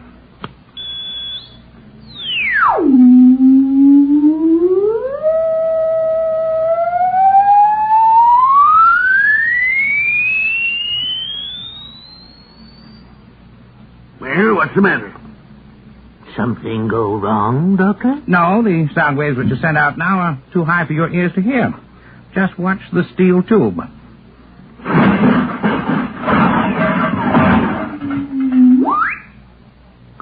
Good heavens. Well, that's incredible. What did it? Sound waves. The demonstration is finished. Yes, but what did it? How did you attain a frequency that can shatter steel? How soon can we put this to practical use? Why didn't it shatter those planks behind the steel tube? The planks have a higher degree of elasticity. They can absorb the sound waves. Steel is brittle. It can't. I'm working on a frequency to shatter wood now. This is frightening. shattering armor plate like that. If this is developed on an industrial scale, there'll be plenty of practical use for it. Blake, I'm concerned with the war potential of a thing like this. Yes, Fulton's right. I think we should seek government protection for Dr. Carthouse. Government protection? Well, the plans and the formula for this device shouldn't be left unguarded wherever they are. The plans and the formula are here, in my head, where nobody can steal them. I don't like interference from my backers or government. I won't stand for snooping, prying. Now, be reasonable, Dr. No, Carthouse. I won't be. My feelings are clear. Jefferson said it best. Society in its worst state is a blessing. Government in its best state is a necessary evil. I must be free to work. No interference from you or the government. Take it or leave it. Well, it doesn't give us much choice. No. Well, then, go on as it is. And good night. Come on, gentlemen. Let's find an atmosphere of sanity. Good night. Good night, Mr. Good night. Ruffled their fur. I'm glad. It'll teach them that the brains are important. I feel good. Like a speech. It's late, Doctor. Oh, don't worry. I'm not going to make one. It's good to be independent. Remember that, Gladys. Good night. I'm going to bed. You straighten things up. I will, Doctor.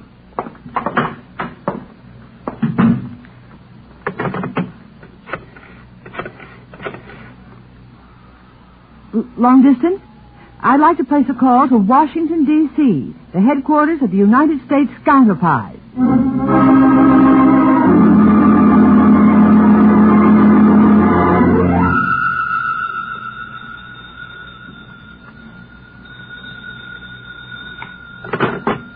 Hello? Yes, this is Sergei. Oh, hello. You sound very excited. Undoubtedly, this is a request for more money, eh? What? Really? And what is this miracle Dr. Carthouse has done? Yes, I'm listening. Go on. So, armor plate. Interesting if true. But you need more money. No. None.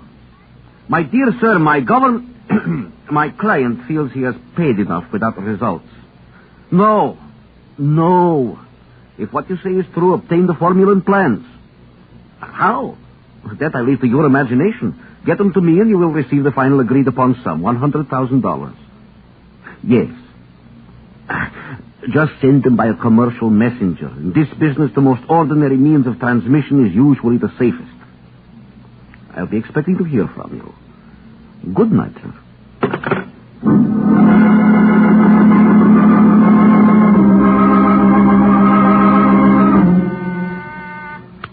Yes, what is it, Peters?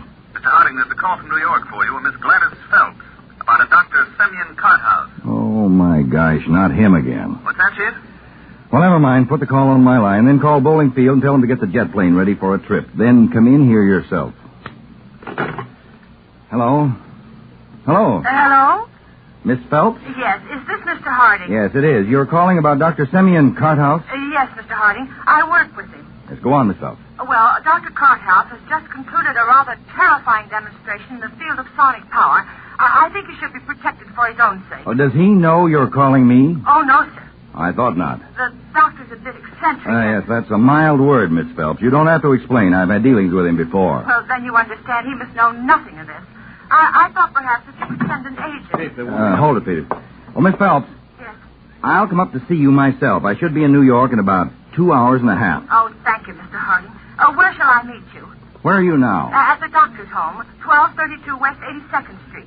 All right. You'll be at the corner of 82nd Street and Columbus Avenue in exactly 3 hours. I'll pick you up in a car, and you can tell me all about it while we drive around. I'll be there, Mr. Harding. Fine. Goodbye. Goodbye. Chief, what's this all about? A woman calls from New York, mentions a Dr. Carthouse, and right away we're flying up there. Peters, I don't know what it's about, but the fact that it concerns Dr. Carthouse is enough for me. Where he's involved, I'd fly from here to Moscow via the Antarctic if I had to. Who the dickens is he? The most brilliant and aggravating man I've ever dealt with. I'll tell you all about him on our flight up. Come on, let's get started.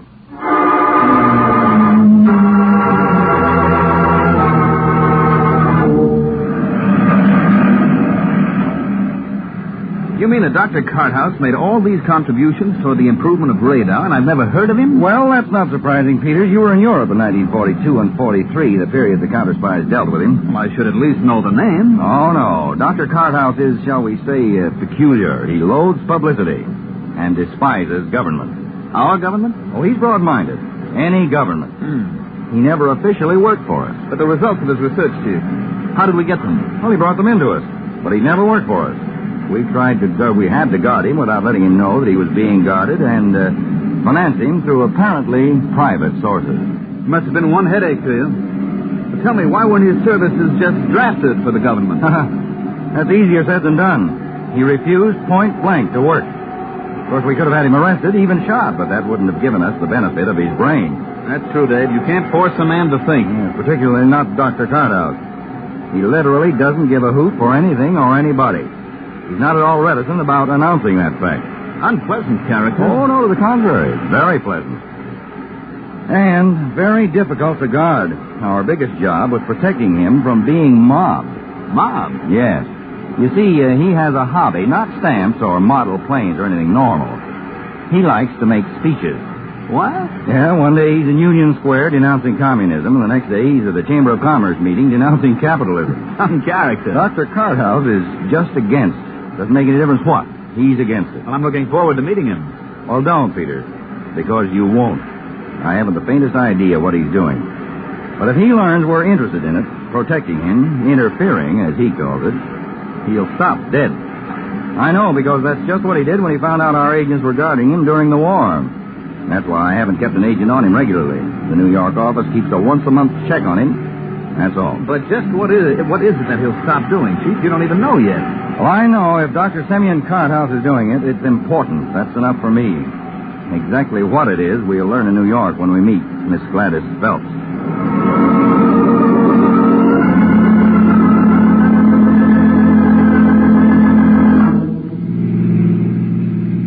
It's true, Mr. Harding. I saw it myself. He shattered a piece of armor plate? That's right, sir. 3/4 inches thick. Chief, a thing like that... Yes, I'm way ahead of you, Peters. Now, listen, Miss Phelps, did you tell anyone else you were calling us? No, sir. Chief, what are we waiting for? Why don't we just pick up this doctor and turn him over to the Department of Defense? Peters, I know the man we're dealing with. He'll come to the government, all right, but when he's ready to and feels he's finished his research, and not a second before. You will give him protection, though, won't you, Mr. Harding? That I guarantee, starting right now. We're back at 82nd Street, Chief. All right, Miss Phelps. Now, you better get back to the doctor's house. We've been driving around for more than an hour. All right, Mr. Harding. And don't worry. We'll have a guard over him every minute from now on. Well, I've got a feeling I don't get any sleep tonight, Chief. You don't, Peter. Stick here and keep your eye on that house she's going into until I send an agent to relieve you. Okay. Now, one thing you've got to make sure of, Peters, that Dr. Carthouse doesn't become suspicious of you. I haven't lost a trail yet, Chief. Well, if Carthouse finds out about you, we lose more than a trail. We lose the use of his brain, and that we can't pick up. I'll be... Hey, the girl's coming back. What? Mr. Harding, the laboratory. Dr. Carthouse, he's been murdered.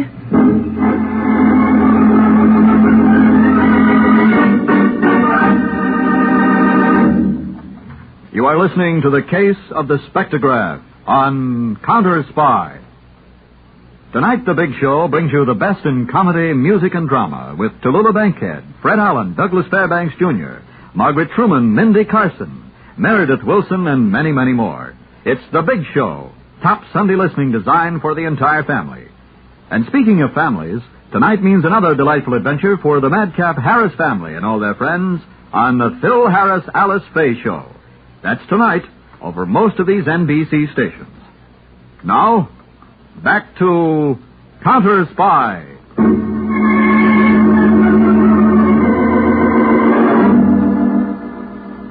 Well, Peters? He's dead, all right. One shot in the temple. Dr. Carthouse. Now, please control yourself, Miss Phelps. We've got to find out who killed him, and you've got to help us. Yes. Yes, Mr. Harding, I know. The cinch that was one of the 3 financial backers Miss Phelps told us about, since they were the only ones who knew of the doctor's experiment. Yes, looks like it. Well, Peters, you take a look around the laboratory while I ask Miss Phelps some questions about this equipment here. All right. Miss Phelps, is this the device Dr. Carthouse used in his experiment, the thing he called a sound box? Yes, sir. Know how to work it? No, sir. No one but Dr. Carthouse did. I see. Well, this machine over here with the endless roll of paper in it and the pencil marks on the paper. What's this? Well, that's a spectrograph, Mr. Harding. It draws a picture of sound waves.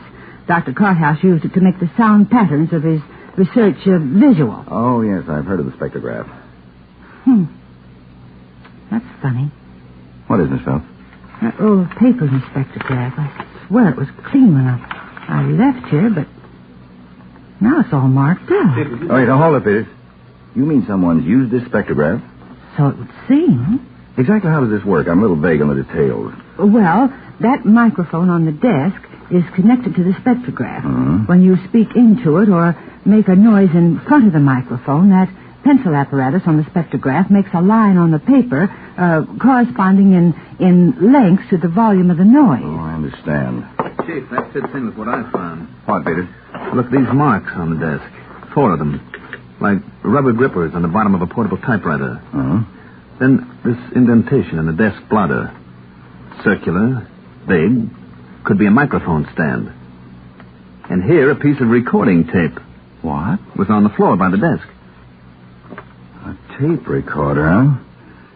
And that spectrograph in use. What does it mean, Mr. Harding? Well, the recorder's pretty obvious. Whoever killed Dr. Carthouse wanted his knowledge first. He knew the doctor kept nothing in writing, so he made him speak his piece and then shot him. I go along with that, Mr. Harding. Then we can assume that he talked into the microphone attached to the murderer's recorder and at the same time switched on his own microphone attached to that spectrograph. Chief, you mean the whole story is in those undecipherable pencil lines on that roll of paper? Well, I mean it's worth the trouble to find out what is on that roll of spectrograph paper, something we're going to do right now.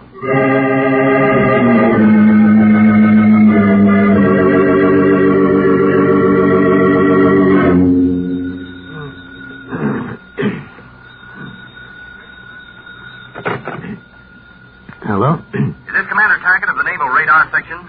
And? Who is this? David Harding, United States Counterspies. Counterspy? Yes, I'm sorry to bother you at 2:30 in the morning, Commander Tackett. Oh, shoot, Mr. Harding. Well, now, in your radar and sonic research, you use an instrument known as the spectrograph, don't you? Yes. Yes, we do. Well, now, is there any method of reading the marks that are made by sound waves on the spectrograph tape? Oh, well, there are experts, yes, who can do it. Well, where can I find such a man? Well, if you give me a couple of days... Oh, no, that's too long. Commander, isn't there any other way we could find out what a spectrograph tape says? Well, I might be able to make it talk. How? We have the apparatus in our naval laboratory here in New York. If I had an enlarged photograph of the spectrograph tape... You'll have it, Commander Tackett. If you'll go right down to the naval laboratory, I'll meet you there in 30 minutes.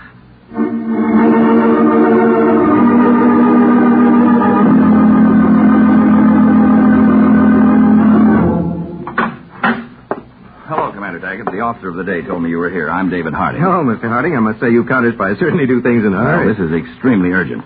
Oh, fine. Do you have the enlargement of the spectrograph? Well, my assistant, Mr. Peters, is standing by in our Counterspy photo laboratory, and he'll rush right over with it just as soon as it's ready. Good.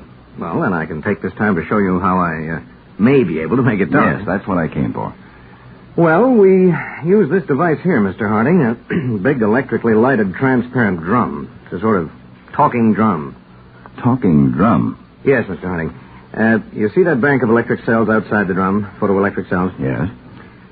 Well, when we place strips of black paper or tape on the drum and revolve it, the photoelectric beam is broken, and a series of vibrations are transmitted to a speaker for as long a time as the beam set up by the photoelectric cells is broken. Oh, I see. Then, theoretically, you can make paper talk without the human voice even being involved in the process. Well, that's just exactly what we've done, Mr. Harding. Look, I'll show you this test pattern we keep handy. Yes, please do. Well, first, I'll start the motor that turns the lighted drum. There we are. I see the drum revolves, but nothing happens because it's completely transparent. Now, here's the spectrogram reading, which we use for laboratory tests. That's a hand-drawn picture of some spoken phrase, is that right? Right, Mr. Harding. And I'm sure you're familiar with the phrase of the saying. Now, here on this desk, this black tape cut up in odd shapes, it's an enlargement of this spectrogram already prepared in sections for mounting on the drum. I see. Go on. Well, I'll take this first section and mount it on the drum. So, Now, when I start the drum, listen to what happens when the part with the black tape on it passes over the photoelectric cells. Mary Hannah, Mary Hannah, Mary Hannah. That's remarkable. Wait. I'll mount the rest of this prepared laboratory tape on the drum, and there we are. Now, listen. Mary had a little lamb. His fleece was white as snow. That's astounding, Commander. Do you think that by cutting up the enlarged spectrogram my assistant brings, we'll be able to hear exactly what was said on it? Well, I'm sure we will.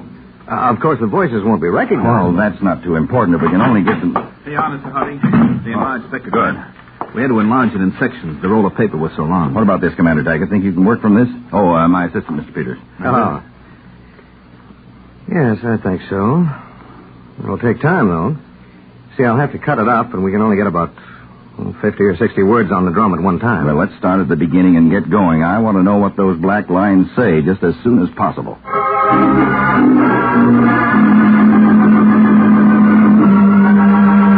There we are, Mr. Harding. The first section's all set up and ready to go. All right, turn it on. Let's hear what it says. And pray that the voice of the murderer is on it. All right, here goes. A gun. That's right, Doctor. You're going to kill me, eh? That prayer's answered. Yes, unless you tell your data to this microphone I set up. If I do, you'll kill me anyway. So, right, but your knowledge will die with you, and you wouldn't like that. I have no choice. None. Why the dickens doesn't he say the man's name? Wait. All right. I'll tell all. Move the mic closer, Blake. Blake. I'll have to cut out more of the spectrogram. Would you do that yourself, Commander, and have a confidential stenographer transcribe what the talking drum says? The rest, I'm sure, will be Dr. Carthouse telling the results of his sonic research. All right, Mr. Harding. Chief Blake has a tape recording of that. I know, and we better move fast if we want to stop it from getting out of the country. Come on, Peters, let's go.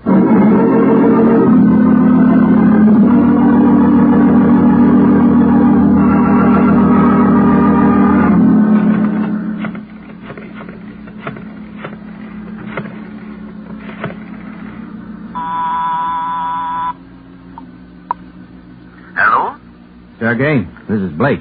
I told you, Blake, no more money without results. I've gotten results. What? Yes, they're on their way over to you by messenger now. So? You'll send the money right away? 100,000? When I'm satisfied, the results are worth it. Well, then satisfy yourself fast, because I need the money in a hurry. I'll be waiting to hear from you. Goodbye.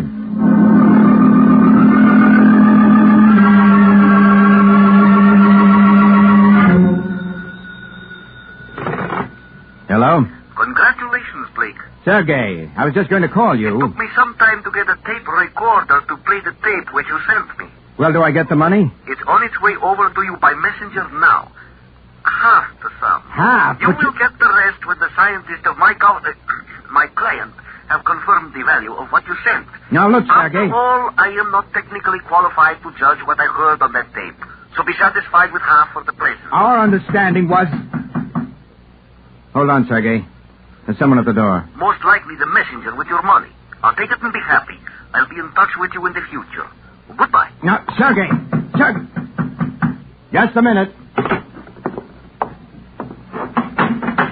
Package for Mr. Blake? Yes, that's me. Sign here. All right. There, and here's $1 for your trouble. Just one out of the 50,000, Mr. Blake? What? You're not a very generous tipper. What the devil is this? Who are you two? United States Counterspies. It isn't every man we run errands for, Mr. Blake. You should feel honored. I don't understand. What's this all about? The tape recording for Mr. Sergei Yekoro. We delivered it. You delivered it? After switching the one you sent for the one we made especially for the purpose. I don't know what you're talking about. It's no use, Blake. We've known about you since early this morning. The only reason we didn't pick you up sooner is that we wanted to see to whom you disposed of that recording that you forced Dr. Carthouse to dictate before you killed him. Killed him? That's right, Blake. You see, Mr. Yokoro's government will waste a lot of time trying to make something out of the recording we substituted, a fact which won't make us unhappy. So, Blake... Now, listen. I'll make a deal with you. I didn't kill Dr. Carthouse, but I'll tell you everything. All about Sergei. He's the one that did the killing. Really? Yes, I swear it. Now can we make a deal? No, Blake. For two reasons. In the first place, we don't want to arrest Yokoro. Keeping a known foreign agent under observation will give us a lot more leads than we could get out of him in prison. And in the second place, Dr. Carthouse practically named you his murderer in a spectrogram recording he made. So get your hat and coat and come along, Blake. Well, doesn't seem to be anything else for me. Look out, Peters. He's got a gun.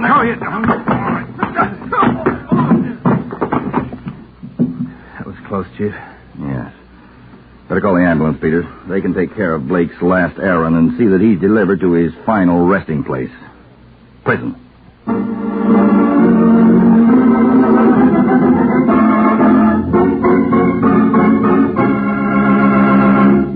Tune in every week, same time, same station, to Counterspy. Listen next week for the exciting Case of the Smuggled Schedule. Next week, we shall reveal for the first time why a certain small package was given one of the biggest guards in Counterspy memory, and how your counterspies went underground so that the wrong car would lead in the right direction. Listen to The Case of the Smuggled Schedule on Counterspy.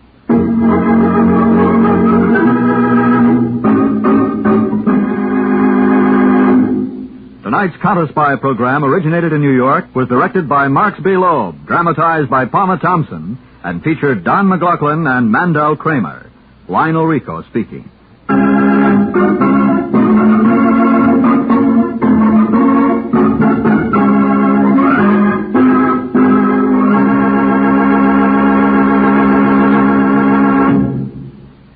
Three chimes mean good times on NBC.